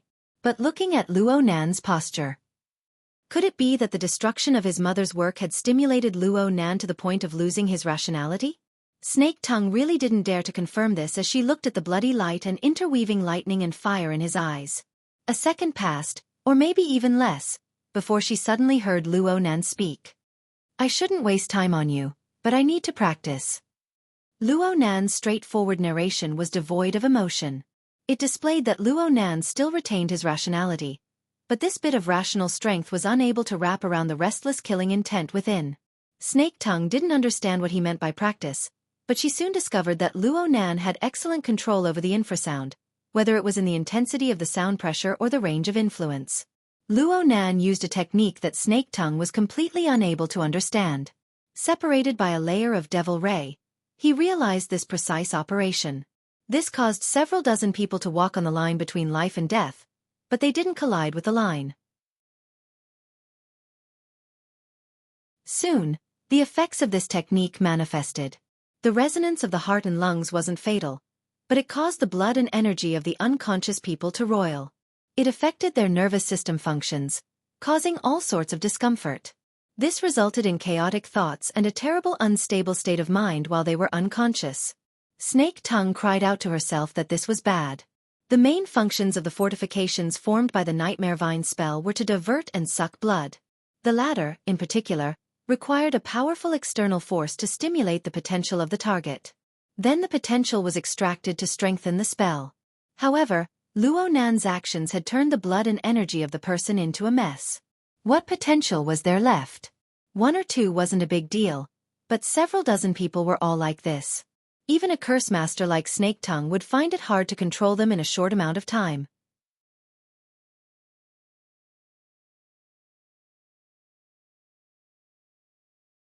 Chapter 3:14. Snake Tongue never expected that the situation would reverse like this. Luo Nan played a beautiful domino game. Several dozen road signs fell down from the material plane. They affected each other and formed a joint force.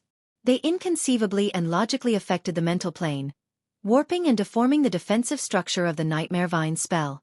The mental attack she was most vigilant against had yet to make its official appearance, but the fortification she had built with so much effort nearly fell apart. Right now, Snake Tongue was at the center of the fortifications. Her mind was shaken, and she felt impatient. This was mostly caused by the backlash of the Nightmare Vine spell. At first, she believed that Luo Nan was going to shatter the foundation of her spell and dig open the fortifications. But after blocking 2 rounds of backlash, she felt that something was wrong. Under the attack of Luo Nan's infrasonic waves, the thick vines born from the Nightmare Vine spell did not wither and become listless. Instead, it was as if they had taken stimulants. They were restless without end. Snake Tongue was aware of her own situation. Her method of erecting fortifications was a bit of a trick. The collapse of the fortifications was fine, but the resulting backlash was truly troublesome. Luo Nan's methods and train of thought caused her heart to be on guard. I can't stay here any longer. An intense thought of retreating arose in Snake Tongue's mind for the first time. But just as this thought was born, a powerful restraining force suddenly rose. The Nightmare Vine spell's blood-devouring intent finally found a nearby target. Snake Tongue cried out to herself that this was bad. She immediately chanted an incantation, disregarding the consequences. She wanted to disperse the out-of-control Nightmare Vine spell. But at this time, the uncomfortable feeling of being seen through became clear once more. Her clairvoyance instinctively allowed her to see Luo Nan's interweaving blood and fire. His eyes were piercingly cold. The mental attack came. It was different from the heavy hammer-like bombardment described in the intelligence report. It was a sharp blade that silently pierced through the chaotic defensive system. The attack pierced through all the defenses and pierced straight at Snake Tongue's weakest soul body. This attack didn't heavily injure Snake Tongue, but it interrupted the spell she had just prepared. It also severed the last bit of possibility for her to control the Nightmare Vine spell. But from Snake Tongue's perspective, the most fatal part was the Nightmare Vine spell's defensive system. It transformed into an invisible cage on the mental plane, trapping her within. She wouldn't be able to struggle free in a short amount of time. Snake Tongue used all her strength and tried all sorts of methods. This included her most dreaded method of interfering and transforming between the mental and material planes. However, none of them worked. Instead, her soul body interfered too much with the material plane after a series of attempts. She gradually revealed herself. Nanster, you've gone too far. Just as Shuelei rubbed his chest and walked out from the Devil Ray's wide back, he saw a shadow appear in the open space in front of him. It was vaguely like a woman, glowing with a faint green light in the night. Upon closer inspection, that light was clearly a curtain of hair that fell to the ground. half of it draped over the back, while the other half covered the exceptionally delicate figure of a person. Such a form was like that of a ghost or a spirit. It was so faint that its face could not be seen clearly, as if it would dissipate in the wind at any time. However, upon closer inspection, there were several tens of long strands of smoke surrounding this delicate woman. They were intertwined with each other. When they fluttered, they were like streamers of feathers, but when they were ferocious, they were like a prison cage. This is snake tongue? Shuele had guessed it, but he was still a little confused. He didn't know why this mysterious expert who had been fighting against them for a long time would suddenly appear, and in such a form at that. This wasn't the same as the ugly and sinister black beetle's mutilated body from before, okay? Snake Tongue didn't care about how she looked. Right now, there was no one else in her eyes. There was only Luo Nan. Her soul had left her body, and she had been forced to reveal herself. From her perspective, the situation had already completely collapsed. And all of this was caused by the teenager on top of the Devil Ray's head.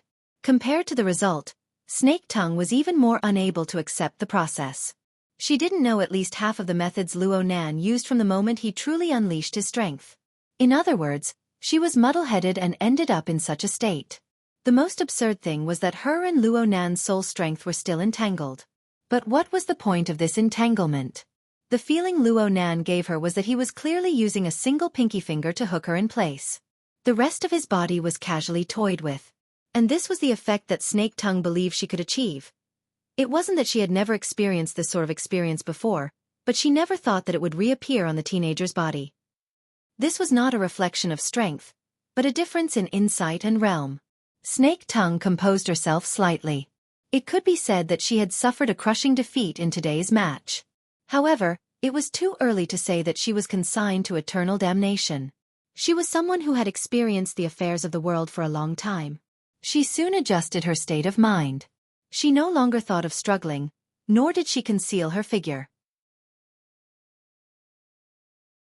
Instead, she bowed to Luo Nan, who was perched high on the Devil Ray's head, with impeccable etiquette. She used the calmest tone she could to admit, "Lord Luo, your skills are marvelous. I've lost." Luo Nan didn't give her anything aside from his ice-cold gaze. Snake Tongue stood up straight after she bowed. She raised her head slightly and locked eyes with Luo Nan's ice-cold gaze. She adopted a posture that was meaningless to her soul body, but it was more in line with etiquette and the situation. "Since I admit defeat, I won't cause any more trouble for Lord Luo. However, I hope that I can obtain a suitable treatment." Luo Nan maintained his silence, but the Nightmare Vine spell grew even more restless on the mental plane.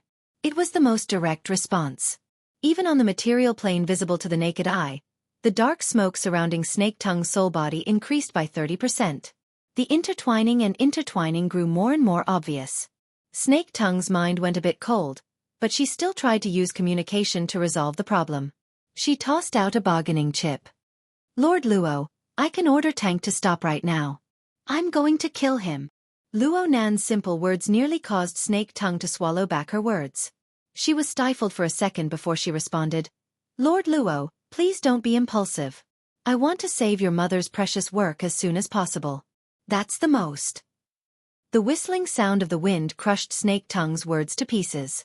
The Devil Ray began to flap its pectoral fins with force. Compressed air rumbled and flowed. Its momentum was astonishing. Just like this, it soared several meters higher. It seemed as if it would leap into the sky at any moment. Luo Nan stared at Snake Tongue from an even higher position. "You've been resisting all this time. I've already wasted 2 minutes here." Snake Tongue obviously had to resist. Even if her defeat was already decided, she wouldn't allow herself to be trampled upon. Clearly, there was an enormous disparity in their understanding of each other. She couldn't help but feel her heart sink. But at this time, she saw Luo Nan close his eyes. His eyelids were still trembling. This action allowed Snake Tongue to confirm one thing. Luo Nan was certainly extremely exhausted. That made sense. How could his body endure the continuous use of such terrifying methods? Perhaps she should continue to waste time? Just as this thought stirred, Luo Nan's eyes opened. Lightning leaped within his bloody sockets. "And you're going to continue wasting time." The Nightmare Vine spell, which was used to devouring its master, fiercely contracted just as Luonan finished speaking. At the same time, the second wave of mental attacks arrived. Snake Tongue suffered a pincer attack. Her shadow fluctuated and warped, showing signs of disillusionment. She did her best to resist, but at the same time, she also used her glib tongue to persuade Luonan. Lord Luo, it's true that I will suffer heavy injuries if you insist on going your own way. But it's just as you said. You won't have a future to speak of under the direct wear and tear of the big and small gears. Formatting theory. Coupling. Where will you go to verify these wonderful theories? Luonan heard all of this clearly. He subconsciously released a hand from the devil ray's fins and gently touched his cheek. It was a bit numb. He exerted a bit of force, and there was a terrible tearing sensation. But so what? If my mother compromised for the sake of her life, then I wouldn't exist in this world. If I compromised for the sake of my mother's work, you shameless bastards, then even if I saved gear, I would still be bound to leave a stain. And you guys could come at any time. Luonan's voice was low and hoarse. He was practically talking to himself. This was his train of thought and thought. Actually, he didn't know if it was right or wrong. But right now, his emotions, intellect, energy, and all the other components resonated. This was what he obtained. There was no need to fake it. Snake Tongue didn't even have the time to get angry after being labeled a shameless bastard. She saw the devil ray charge up fiercely. It let out a soundless roar, and countless vine strings were released one after another. There were no substantial sound waves, but the corresponding rupture and tremble on the mental plane was like a sword cutting through 100 bowstrings and a dragon binding net. The rhythm of collapse, collapse, collapse, and collapse exploded in the depths of her mind. Her ghostly body was actually involuntarily lifted into the air. Gales surged and the world spun. The nightmare vine spell transformed into a knot, wrapping around her as she drifted in the night wind. She was like a bird or beast that had been tied up after a hunt. Snake Tongue's mind was deep from the continuous humiliation, but her heart was also burning with poisonous flames. She shouted out Luonan's name for the first time. Luonan, don't you regret this? What responded to her was the sonic boom of the devil ray's wings striking the wind. In an instant, the devil ray had already flown out from the viewing platform. It entered 1,000 meters high in the sky without anything to rely on. Luonan occupied a position high above the devil ray's head and looked down. The heart lantern illuminated the entire region. It was hard for the darkness, the forest, and the buildings to block it. There was nothing else in Luonan's eyes. He only saw a small and exquisite gear embedded in the depths of the boundless forest. It was clearly shining. This was the first time Luonan used the coupled heart lantern to perform clairvoyance for an extended period of time. The marvelous feeling was like a gushing spring that had just erupted from the ground. Was it his heart lantern that illuminated gear, or was it gear's spiritual light that entered his heart? It was certainly the latter. It was the purest light within the darkness, and it was a pupil that circulated with the ripples of life. It billowed, flickered, and revolved there. It drew upon the long river of time, revealing the ancient imprints to the present. It transformed into a silent intent that silently gazed at him. Mom. This completely unreasonable thought plucked at his heartstrings. Luonan was a bit dazed, but he soon strove to open his eyes wide.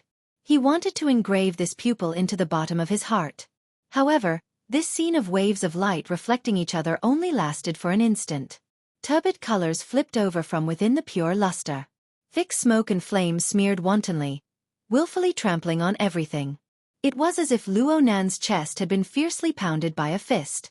The flames burned straight into his eye sockets, bringing along poisonous smoke.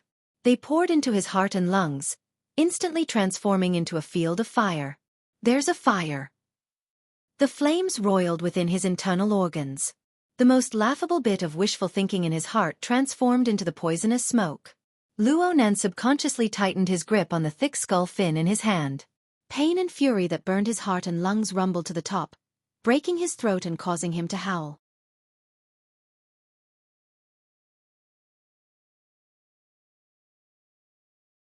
Chapter 3:15. It was already night. The dark curtain of night and the flashy lights interweaved, mixing silence and restlessness together to reveal the primary colors of the city. This was originally a flourishing city that could swallow everything, But after a short 30 seconds, in a corner of the night, in a wetland jungle that had been temporarily forgotten by the majority of people, soundless thunder rumbled like the carriage of a demon god. On the small swamp lake adjacent to Gear, fish leapt up due to the flickering flames. They rushed out of the water, but in the blink of an eye, their bodies trembled and they smashed back into the water. On the shore of the lake, a sandpiper that was treading on the shallow water in search of food suddenly stood up. It staggered 2 steps forward, flapped its wings and flew up. In less than a few seconds, hundreds of thousands, tens of thousands of panicked birds flew up from the forest with a clamor. Below them, foxes, badgers, mice, rabbits, and even the occasional wolf, deer, and other walking beasts began to frantically and chaotically flee. The vast majority of them were driven by the sudden collapse of the atmosphere of the jungle. Without any destination in mind, they clashed and trampled each other. Some even directly crashed into trees and fell into the water. Screams and cries rang out incessantly.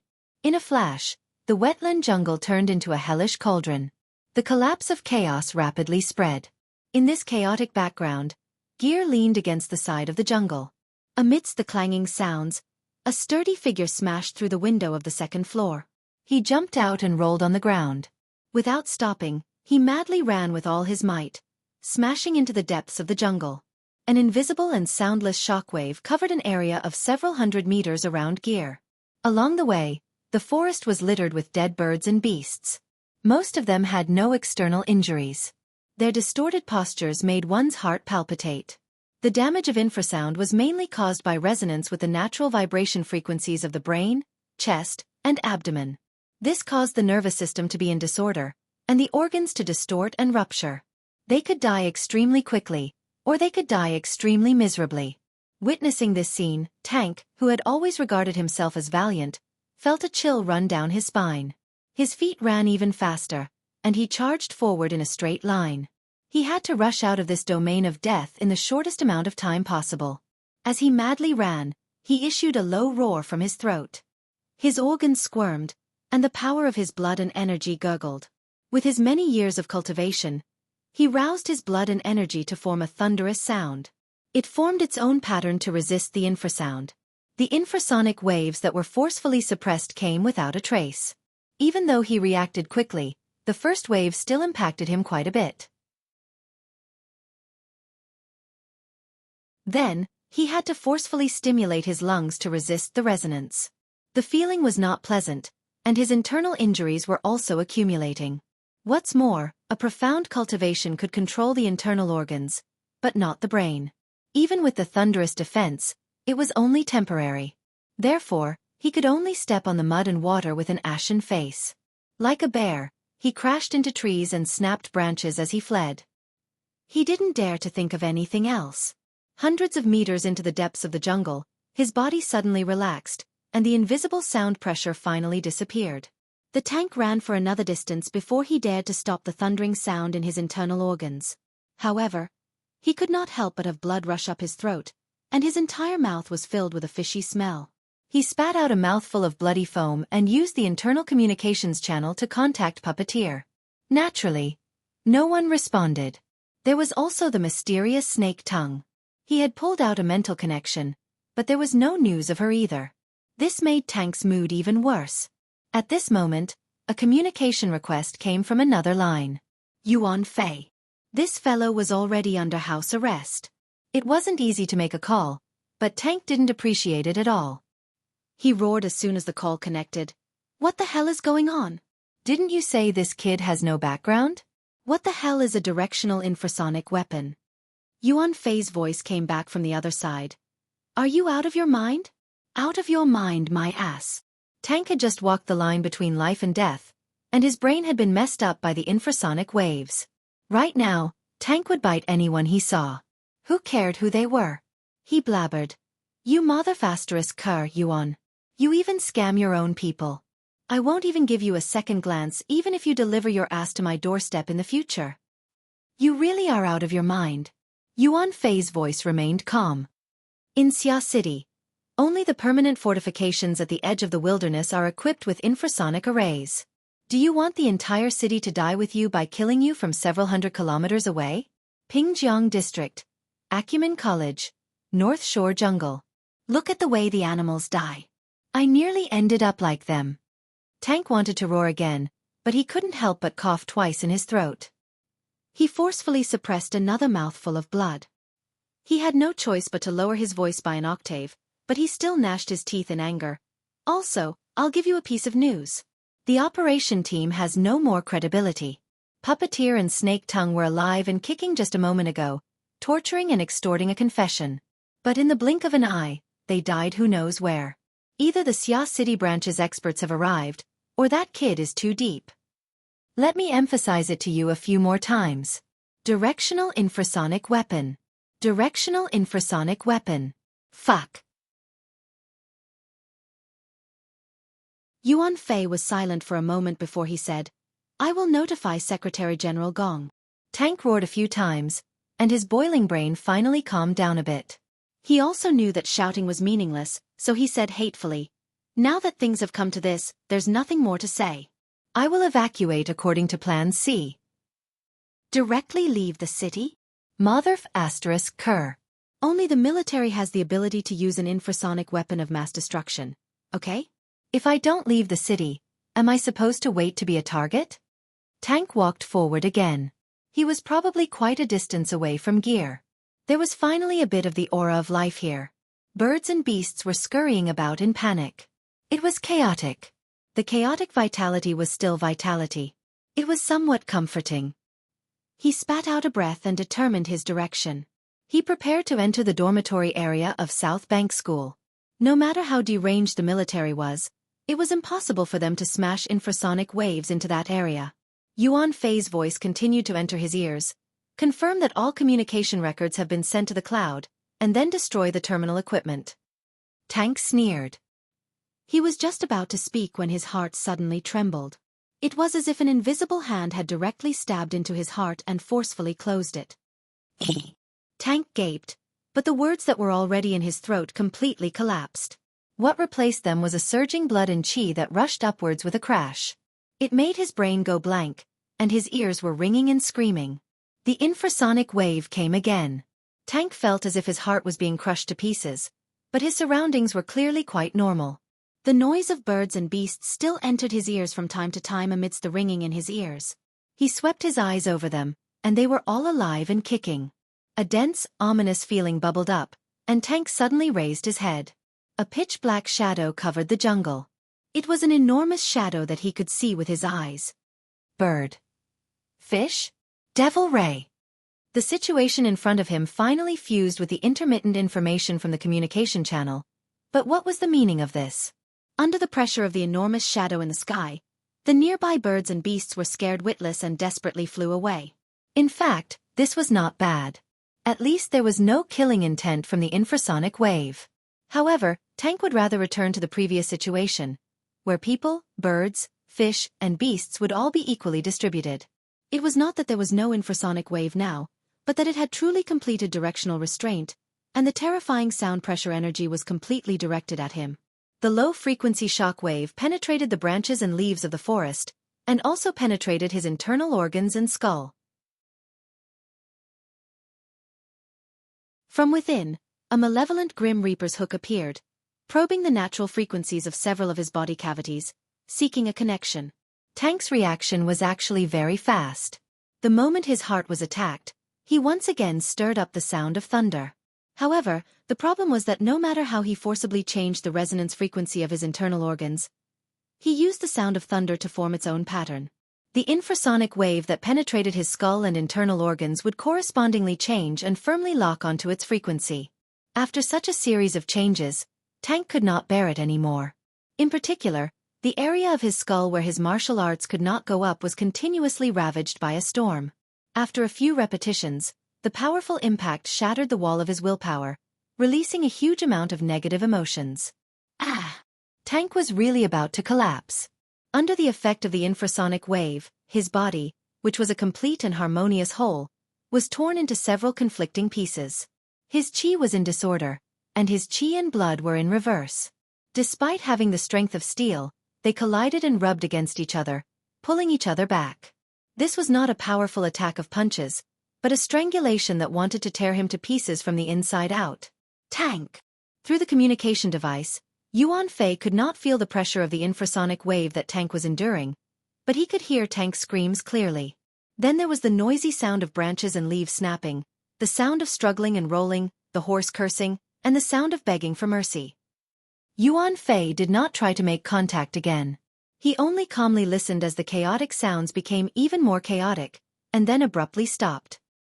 He suddenly stood up and walked out of the bathroom, ignoring the indifferent watcher, and hurriedly walked in the direction he had come from. The 12th floor of Shangding Great Xia was the same as most of the areas below the 18th floor. The lighting was terrible, and they completely relied on artificial light sources for illumination. And because this floor was not a living area, not even the simulated skylight was turned on. The corridor was suffused with a pale light, and there was not the slightest hint of human presence. In the middle of the corridor, he saw the Deputy Secretary General of the headquarters, who was also the leader of this investigation team, Gong Qi. Gong Qi was a veteran of the Ability User Association. He was about to turn 100 years old, but he took good care of himself. His face was thin, and he looked like he was in his 70s, around the retirement line of a normal person. He was habitually dressed in a formal suit. His posture was upright, and he also had a good posture.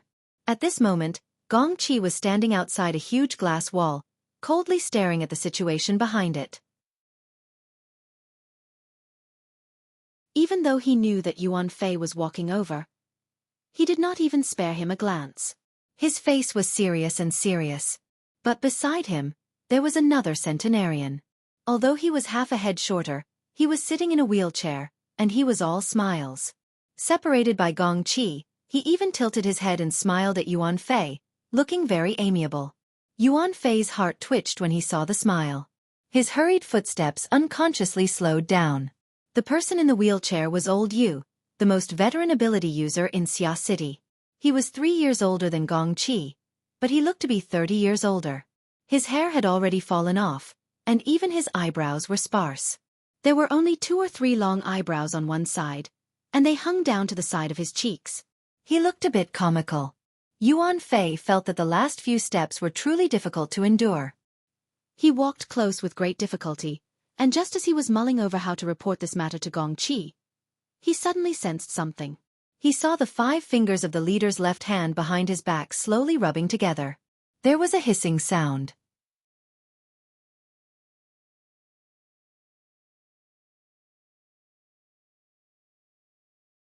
Chapter 316.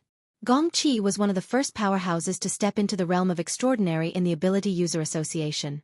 He was able to guess the outcome of the investigation team's operation from Yuan Fei's pace.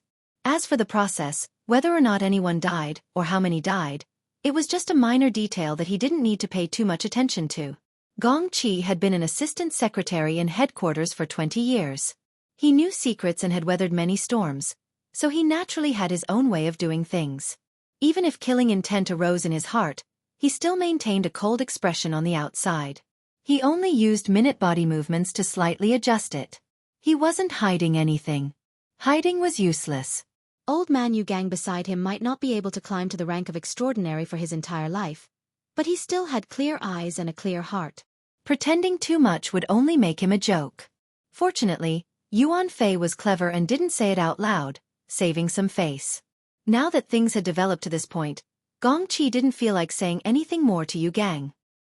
He clenched his rubbing fingers and then unfolded them. He knocked on the glass wall in front of him. The matter of Quantum Corporation's complaint is more or less clear now. The structure of this girl's body and soul is peculiar. There are many coincidences with what the Water Divine General proposed all those years ago. It's very interesting.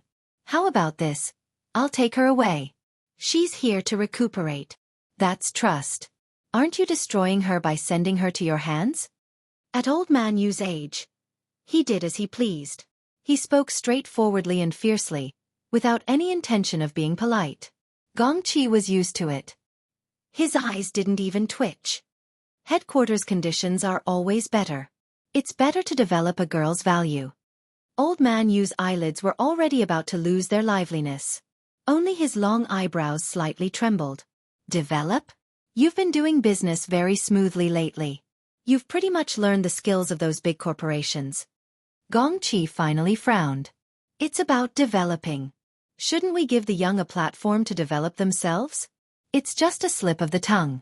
Old man Yu, why are you so serious? Old man Yu laughed and shook his head. A slip of the tongue? It looks like you, Secretary Gong, are old and decrepit. You should give your position to the young. I think little Yuan isn't bad. He's very perceptive and quite capable. Two old things competing. Why did you drag me in? Yuan Fei's face twitched, but he quickly concealed his smile and bowed to Elder Yu. You must be joking, Elder Yu. The association still needs elders like Secretary General Gong and Elder Yu to be at the helm. Only then can we shelter the millions of aptitude users. Old man Yu laughed again. 50 years ago, it was to shelter us from the wind and rain. 50 years later, it still shelter us from the wind and rain. We can't even put up a shed. It's quite boring, don't you think? Yuan Fei immediately sealed his mouth and pretended to be dead, refusing to make a sound no matter what. I understand the attitude of the Xia City branch. Let's go back first. Gong Qi stopped arguing with Yu Gang and glanced at the glass wall with a cold expression. There, the girl was sleeping peacefully. Her breathing seemed to be faintly discernible, but it was rhythmic and consistent. He glanced at her again, then turned around and left. Old man Yu grunted twice and said a beat later, Shall we call it a day? I won't accompany you anymore. Gong Qi ignored him and didn't turn his head, but a string of data flashed through his mind. 2 per thousand. The timing of Quantum Corporation's quotations had always been extremely accurate. The accident investigation team had just left headquarters, and the quotations had already been placed on the desks of several big shots and secretaries of headquarters through reliable channels. 2 per thousand was a small proportion, but 8 trillion had already been invested so far. In the future, there would likely be several times more investment in this super project. Any small change would be magnified to an astronomical figure. What's more, compared to these numbers, which only had secular significance, the results of the project were far more valuable. Looking at the current situation, headquarters' focus should be tilted towards the more realistic benefits. They should do everything they could to fight for ownership of the little girl and pull her into their embrace. But from the information that came out from the Order of Justice, and Wang's decisive methods that night clearly involved an extremely important piece of information. It was one of the ultimate secrets that headquarters had always hoped to obtain for many years. These two matters were stacked together. Which was more important? How to allocate power and resources. Headquarters had a headache. Now it looked like the Apocalypse Laboratories' arrangement of research and excavation was truly a foresight. But when things came to a head, who wouldn't want to have the best of both worlds? Gong Qi returned to his temporary residence and sat on the sofa, muttering to himself in silence. On the other side, Yuan Fei cautiously stepped forward. He still wanted to think of a few words to say, but Gong Qi was unwilling to speak with him. He said, Leave the operation records. You may leave. Yuan Fei let out a secret sigh of relief. Fortunately, he had seized the time to tidy things up a bit, so he wouldn't be caught blindly. He bowed and left the room. Gong Qi swept his eyes over the records. Even though he had done a preliminary combing, there were still not many valuable things inside. Headquarters had used some method to temporarily destroy the psychic wave network's functions. Correspondingly, the Xia City branch had interfered with headquarters' communication lines. It was already very difficult to ensure the operation team's internal communication. The corresponding data uploading was a bit delayed. Right now, he could only see the part where Puppeteer seized the hostage and threatened him, as well as a few words from Tank at the end. The most crucial part was blank. It could also be seen that the situation had taken a sudden turn for the worse. The situation had collapsed in an extremely short amount of time. From Gong Qi's point of view, Puppeteer, Tank, and especially Snake Tongue had strength. They were quite shrewd. How could they be swept clean in a few minutes? It didn't seem like the Xia City branch's reinforcements had arrived. At the very least, judging from Tank's shouting before his death, it was unlikely that the Xia City branch would be so ruthless. Was it really as Tank said? Was it really the military who made a move and used a directional infrasonic weapon? This toy might be very effective against Puppeteer and Tank, but Snake Tongue had come in soul form. What use would it be? Furthermore, as far as he knew, Snake Tongue was still alive and well. There was definitely something strange going on here. Gong Qi slowly rubbed his fingers. As a leader, he shouldn't have paid too much attention to these minor details. Otherwise, why would he need people like Yuan Fei and the others? The problem was that he was now involved in this matter, and the order of justice was racing against time. If he missed this opportunity, he would be held accountable for it. Those old fellows who had worked with him for so many years would probably be more than happy to throw the blame on his head.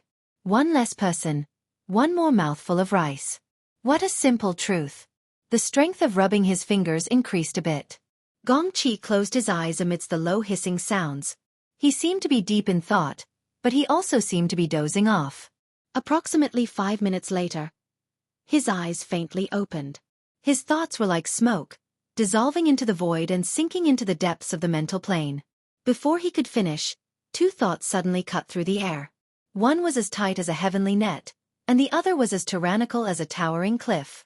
The former sealed and imprisoned all thoughts, but the latter, intentionally or unintentionally, suppressed the lofty momentum and made slight contact with Gong Qi's divine will. Gong Qi let out a muffled groan. His complexion turned a bit dark, but he didn't continue. He returned to his expressionless state. Today, he had been enduring, calculating, and pondering. All the reasons were empty. In the end, he was still under someone else's control. Ouyang Chen was a homebody who wholeheartedly focused on research, but not only was Wu Mainyang rather ambitious, her thoughts were even more unfathomable. The confluence of two extraordinaries meant that Xia City was already under a separatist regime. Sure enough, his mission this time was a hot potato. Who could he blame for this? Who told him to act too hastily in recent years? He left those old fellows with a handle to use against him? He was old, and time waited for no one. Gong Qi calmed his mind and no longer thought about it. He contacted Yuan Fei. Have the private plane get ready. We're going back tomorrow. Yuan Fei was very surprised. Secretary General Gong? Gong Qi didn't say much. He simply hung up and closed his eyes, resuming his dozing state. But his mind was still active. It went inward and not outward, diving down layer by layer. He had suffered a hidden loss in the conflict just now, but this collision gave him a reason to leave Xia City for a short period of time. It also provided cover for his other actions. At this moment, Gong Qi was circulating his energy within his own domain. On a plane that bystanders couldn't see, there was a fine gauze slowly unfurling like a hanging curtain. The gauze of silence. The gauze of silence. Once he used this, he would have to spend a lot of effort to clean up the loose ends. Gong Qi laughed soundlessly. He concentrated his thoughts in the empty space in the middle of the gauze curtain and wrote words out of thin air. Is it safe? The words turned into smoke as soon as they formed. It was the same momentum as when his thoughts entered the void just now. But this time, it didn't draw the interception of the two extraordinaries. The moment the smoke touched the gauze curtain, it completely fused into it. Not a shred of it leaked out. Gong Qi knew that this layer of smoke had already passed through the special channel of the gauze curtain. It penetrated into the polar domain, which was the deepest part of the mental plane. It advanced towards another terminal in the distance. 3 belts, 1 district, 1 domain. This was a relatively classic method of dividing the mental plane. The polar domain was located in the deepest part of the mental plane. Its name had the meaning of limit. It was deep and boundless. Even extraordinaries would find it hard to sense even the tiniest bit of information within without prior preparation. What's more, a medium like the gauze of silence was marvelous beyond compare. Gong Qi was quite confident that he could hide it from the attention of two extraordinaries. He quietly waited. 2 minutes passed, and suddenly a wisp of smoke turned into a diagram that seemed to be connected yet not connected. It was like a mocking ghost face appearing in the center of the gauze curtain. This was a symbol commonly used in secret curse techniques. It had the meaning of ambushing and plotting, but the image of the diagram itself was perhaps more suited to the mood of the person on the other side. If it weren't for the fact that this method of communication was too strenuous, the other side would certainly have used even sharper words to forcefully retort back. That's right. Among the promised rewards, there was this sort of hidden door. The other side definitely harbored ill intentions. What's more, his reputation in headquarters was truly a mess. It was normal for the other side to be angry. Gongqi didn't care. The difference between an extraordinary and a B-rank cursemaster was like the difference between heaven and earth. It allowed him to ignore the vast majority of hatred, especially when the other side's situation was certainly terrible. Besides, since they were willing to reply, didn't they have to admit defeat? Even if they didn't admit defeat, it wouldn't make a difference. Snake Tongue's slender and delicate appearance flitted through his mind. Her gloomy and cold temperament was rarely seen. The corner of Gongqi's mouth twitched, and he left behind a new mark in the center of the gauze curtain. This time, it wasn't limited text. Rather, it was like Snake Tongue, a curse symbol that carried a special meaning. Even though he had already simplified it to the extreme, the structure was still layered and crisscrossed. It took a total of 12 cycles before it successively transformed into smoke and was sent out through the gauze curtain of silence. In the end, he thought for a moment and sent out some comforting words. "I'll fake my death for 10 days and return you a new life." Gongqi sneered in his heart as he watched the last bit of smoke enter the gauze curtain. Soon after, he dispersed the strange object with a wave of his hand. He really did fake his nap to rest. For the quickest and most accurate novel reading, please visit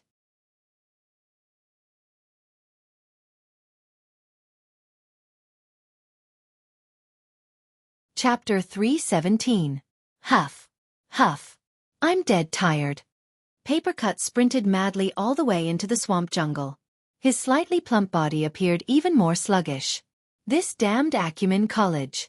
Flying cars were completely banned. Forcibly entering the system would shut down the car, and he was chased by the school security. He didn't have a smooth journey this entire time. Originally, he was rushing to Ocean Sky Cloud City to provide assistance. He was already in the elevator when he received news that Luo Nan was riding a fish and flying toward Acumen College. He could only turn around and give chase. He ran to the North Shore jungle with great difficulty, but the red alert that had been pressing the entire way had fallen to the normal level. This meant that the emergency situation was over. He was only here to clean up the mess. However, it seemed that cleaning up would be quite difficult. Papercut grinned the moment he entered the jungle. This place had truly exploded. Birds and beasts fled in chaos. Feces and urine flowed everywhere, and the bitter aura of death that assaulted his face nearly made him stumble. He couldn't see too clearly in the darkness, but he could see the corpses of birds and beasts everywhere.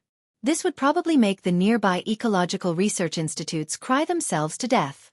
But none of this could compare to the large flying fish that danced and spiraled in the air above the jungle, spitting water from its mouth. It was even more shocking and bewildering. A mutant devil ray. Papercut knew about this thing. He had specifically run over to take a look when it was moved to the crystal pillar of Ocean Sky Cloud City. But no one told him that this thing could be used as a firefighting helicopter. He held his neck high, his eyes hurting from looking at it. "Watch where you're going. You're going to crash into a tree." A cold voice rang in his ear, scaring Papercut. Luckily, he quickly recognized the other's voice, especially the extremely eye-catching red jacket in the darkness. "Red Fox, you're here." 5 minutes earlier than you. Papercut sighed. "You caught up to me." "I came here for nothing. Is there anything else you need help with?"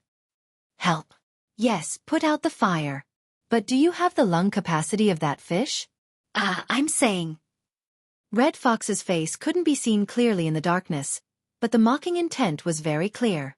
This was his usual style. As for the investigation team, they're just clowns. Their corpses are strewn on the ground. They're just short of being turned into ashes. If I go over now, what else can I do but shout "Long live that person"? Oh yes, the Emperor of Acting Tough is rebroadcasting again. Shoei Channel 3. Have you seen it? Papercut finally discovered that this new friend of his had some emotional issues. Before the incident at Frost River Reality, the two of them could only be considered acquaintances nodding at each other. However, they had stood on the same side many times during that operation. Regardless of whether it was correct or not, they had become familiar with each other. After that, they drank 2 more times and established a friendship. Papercut knew that Red Fox had a stubborn temperament. When he saw things, he would go to the extreme. The more he held it in, the worse it would get. Papercut rubbed his forehead and laughed foolishly, wiping off his sweaty hands. What did Boss Luo do this time? A bunch of people rushed over in a hurry, and they all became funeral arrangements. Hey, look at my mouth. Just as he was about to say something, he heard the Red Fox sneer, "That's right, it's to take care of the aftermath." As he spoke, Red Fox raised his chin, indicating for Papercut to look to the side. Papercut had actually seen the corpse over there a long time ago. He was able to deduce that it was Tank, a member of Headquarters' accident investigation team. He was famous for being a hard-body expert. There were hundreds of thousands of ability users in the world. Those who could make a name for themselves were not ordinary people. But now, this rather famous character had died a violent death in the swamp jungle. It made one sigh with regret. Damn, who is this? Papercut carefully sized up the corpse. His forehead felt numb. He knew rationally that this was definitely Tank, but the scene that entered his eyes had a huge impact. Papercut's mouth drew back. He didn't know what expression to make. This is Tank? From the real-time intelligence, Papercut knew that Tank was a thick and sturdy man. His hard body was valiant, and his frontal defensive abilities were especially outstanding. It was said that if he was prepared, he could withstand 3 consecutive strikes from a 12.7mm heavy sniper rifle. However, what the hell was this pile of fat and rotten dead flesh?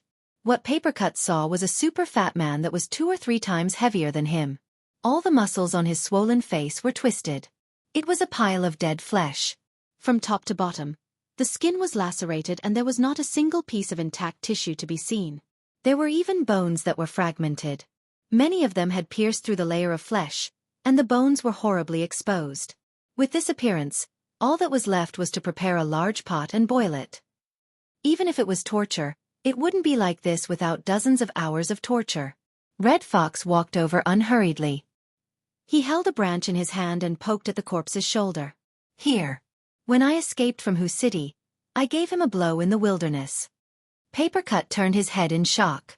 Red Fox didn't react at all to Papercut's gaze.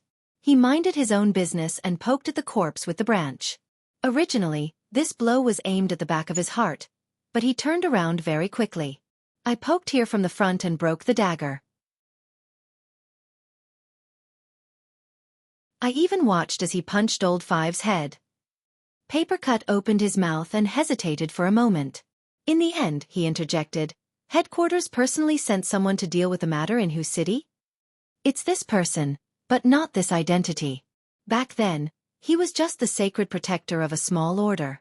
Who knows when he joined the society? My dagger has a tattoo mark. It can be sensed from 5 kilometers away. It can last for up to 10 years. It can't be wrong.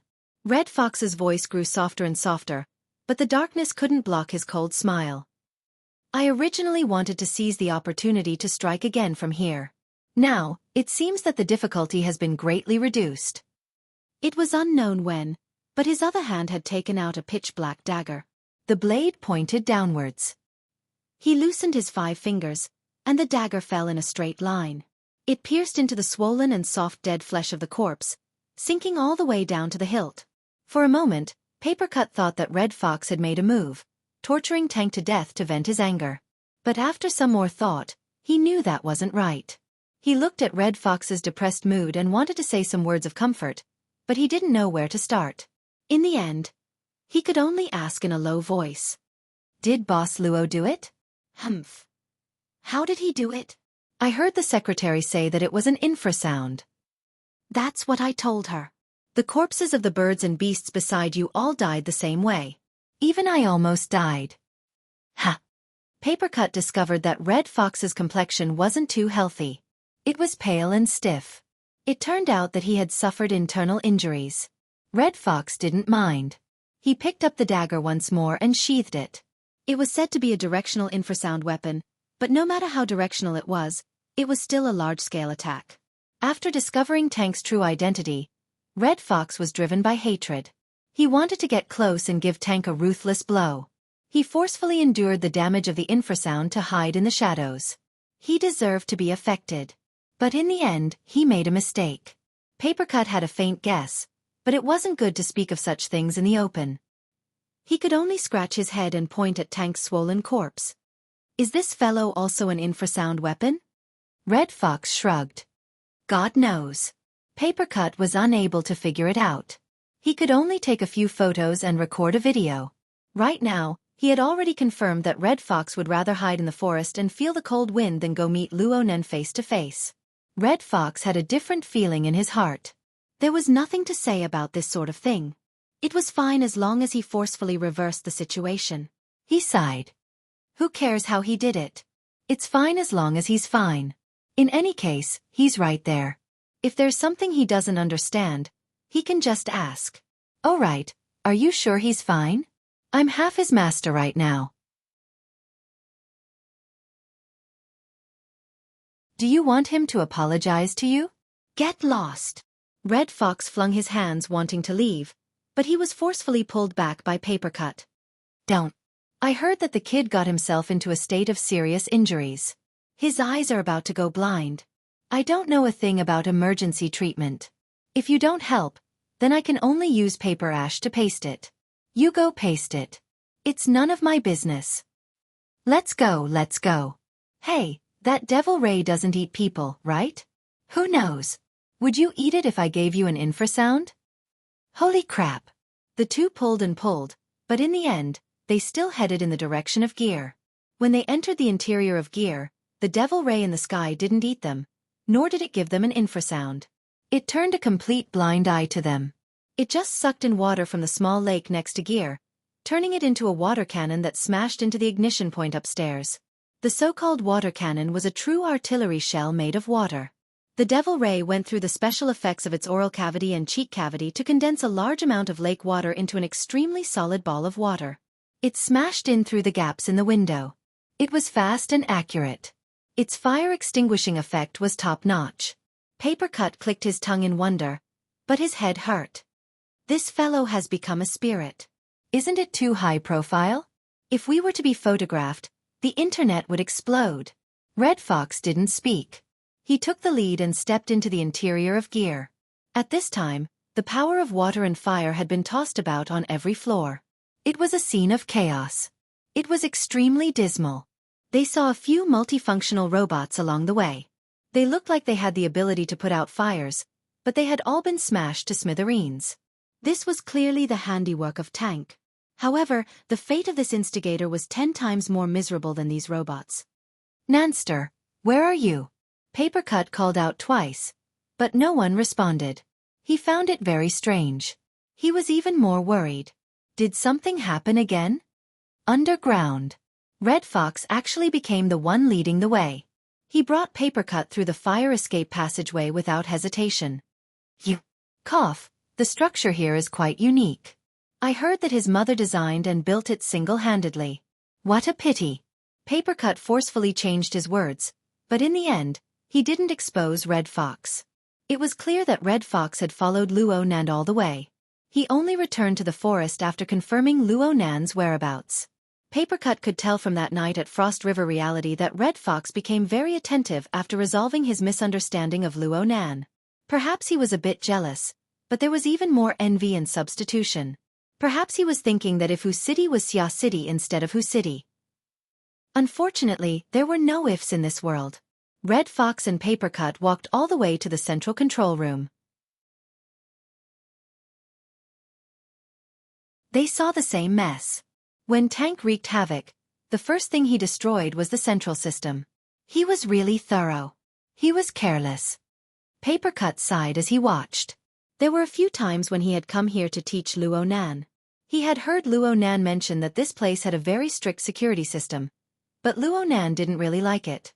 After Luonan settled in Gear, he sealed off the system. The remaining methods of authority control were like thin paper in front of a professional destroyer like Tank, who had no scruples whatsoever. They were completely ineffective. Red Fox was thinking of something else. Where is he? He had quietly tailed Luonan just now. He saw Luonan stay in the central control room, attempting to use his wristband to authorize the recovery of the system's operation. Red Fox was unable to get away for a time, so he left with ease. But now, the central control room was completely empty. Luonan was gone.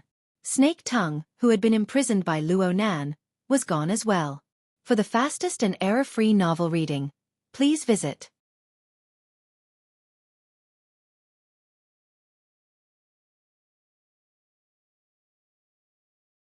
Chapter 318. Papercut's gaze circled the central control room. Nanster isn't here? He walked into the room as he spoke, but he was stopped by Red Fox just as he took a step. Wait a moment.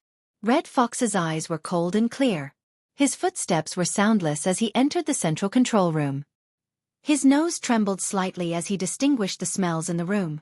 He even went to the elevator and other entrances and exits to investigate. Luo Nan's body reeked of blood due to his eye injury. Red Fox's rigorously trained nose was enough to distinguish where he went. However, Red Fox's expression grew uglier after he circled inside and out. He was unable to understand the information displayed by the smells. There are no signs of him going out. Ha! There are no traces of the elevator or the security door. He didn't go out from there. Papercut blinked and turned to look in the direction they came from. Smells don't show the direction. Nanster also came from here last time. Did he go back the way he came? I can tell. Red Fox didn't even raise his head. He walked to the operating console. This place should have been the core of the entire building, but now it had become a massive garbage dump. It had been completely destroyed by the tank. Red Fox tried to restore the scene.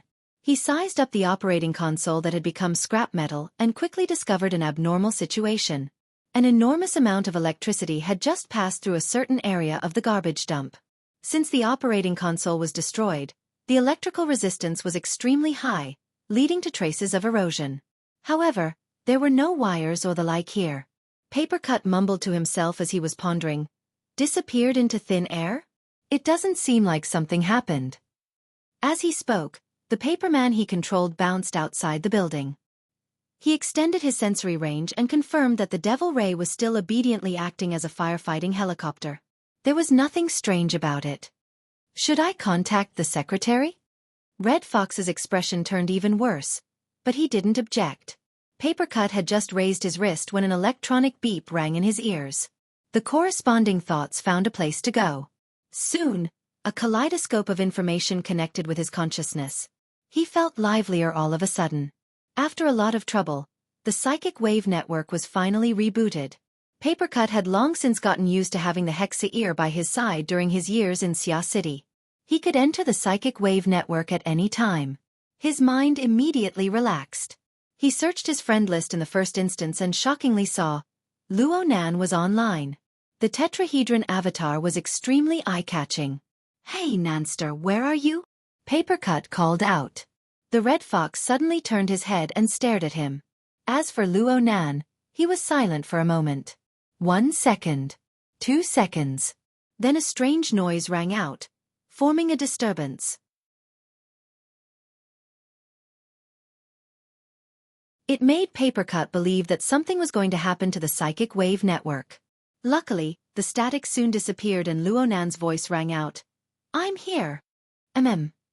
Wait a moment. These words sounded a bit hoarse and floaty. Papercut was stunned when he heard them. He hurriedly asked, Are you okay? It's fine. Luo Nan responded in a hoarse voice. She could feel that there was a bit of a problem with his mood. Red Fox couldn't stand this sort of pointless conversation. He also connected to the psychic wave network and bluntly asked, What about Snake Tongue? Suicide. Red Fox and Papercut looked at each other. Luo Nan had no intention of explaining further. He asked them in reply, You guys are in the central control room. Everything is fine over there, right? It's all right. Before he finished speaking, another person requested to be connected to the call, and it wasn't just one person, but several people. He Wein, Zhang Yingying, Crag Burst, Bamboo Pole, Octopus. Even Bai Xinyan came to join in on the fun. Practically all the ability users that Luo Nan knew contacted him like a swarm of bees. Luo Nan never expected that he would have this sort of popularity. He wasn't good at this sort of situation, and he hoped for a quiet environment, especially right now. Luckily, the other side was aware of this sort of situation. He Yuan immediately took the lead and established an internal channel. She pulled in all the relevant personnel and switched to message mode. Only she, the creator of the channel, retained her voice to ask questions on behalf of everyone else. Mr. Luo, how is your body? How are your eyes? As He Yuan spoke, all sorts of words rapidly flooded the internal channel interface. It felt even livelier than the voice mode. Luo Nan just responded with a low and hoarse voice. I'm fine. I can see. Mr. Luo, I don't recommend that you stay in gear for too long. Someone has already posted photos and videos of the devil ray flying into the sky online. The activity in the northern jungle is too big. We need professionals to deal with the aftermath. He Yueyin maintained a calm and rational attitude from beginning to end. She could more or less guess Luo Nan's thoughts. She added, I already notified the firefighters to rush over there 10 minutes ago. They should be here soon. I know. Luo Nan's mood was subtle, but his response was straightforward, I'll leave immediately. It's fine if Mr. Luo returns to Cloud City Water Village. The facilities of the Sacred Heart Hospital here are quite complete. Okay. Luo Nan's response grew more and more brief. He went offline right after his reply. It was clear that he didn't want to say anything more. This attitude made the people in the internal channel very baffled. What's wrong? Are you angry? Anyone would be angry after being tormented by those people from headquarters. Are you sure it's not because of a bunch of powerless idiots? Hey!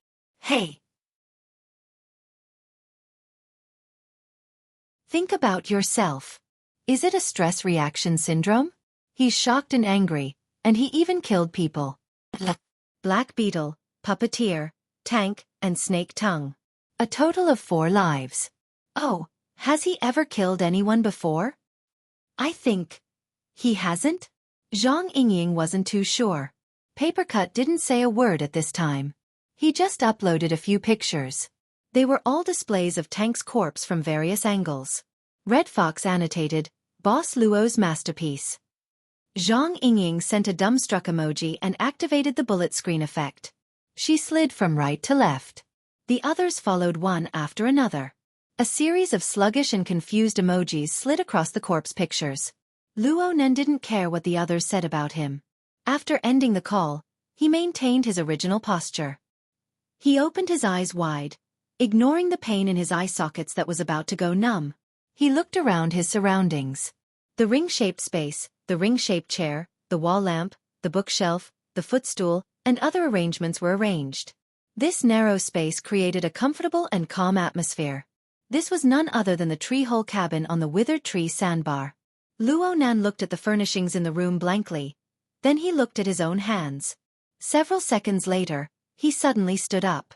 He supported himself against the slightly damp tree wall and walked up the stone steps shakily. He arrived at the upper level of the treehouse. In front of the viewing window, the scroll window spread out to both sides. The darkness inside and outside quickly converged together, attempting to drown out all existence. Luo Nan could still see that the withered tree sandbar and gear were separated by a distance of 500 to 600 meters.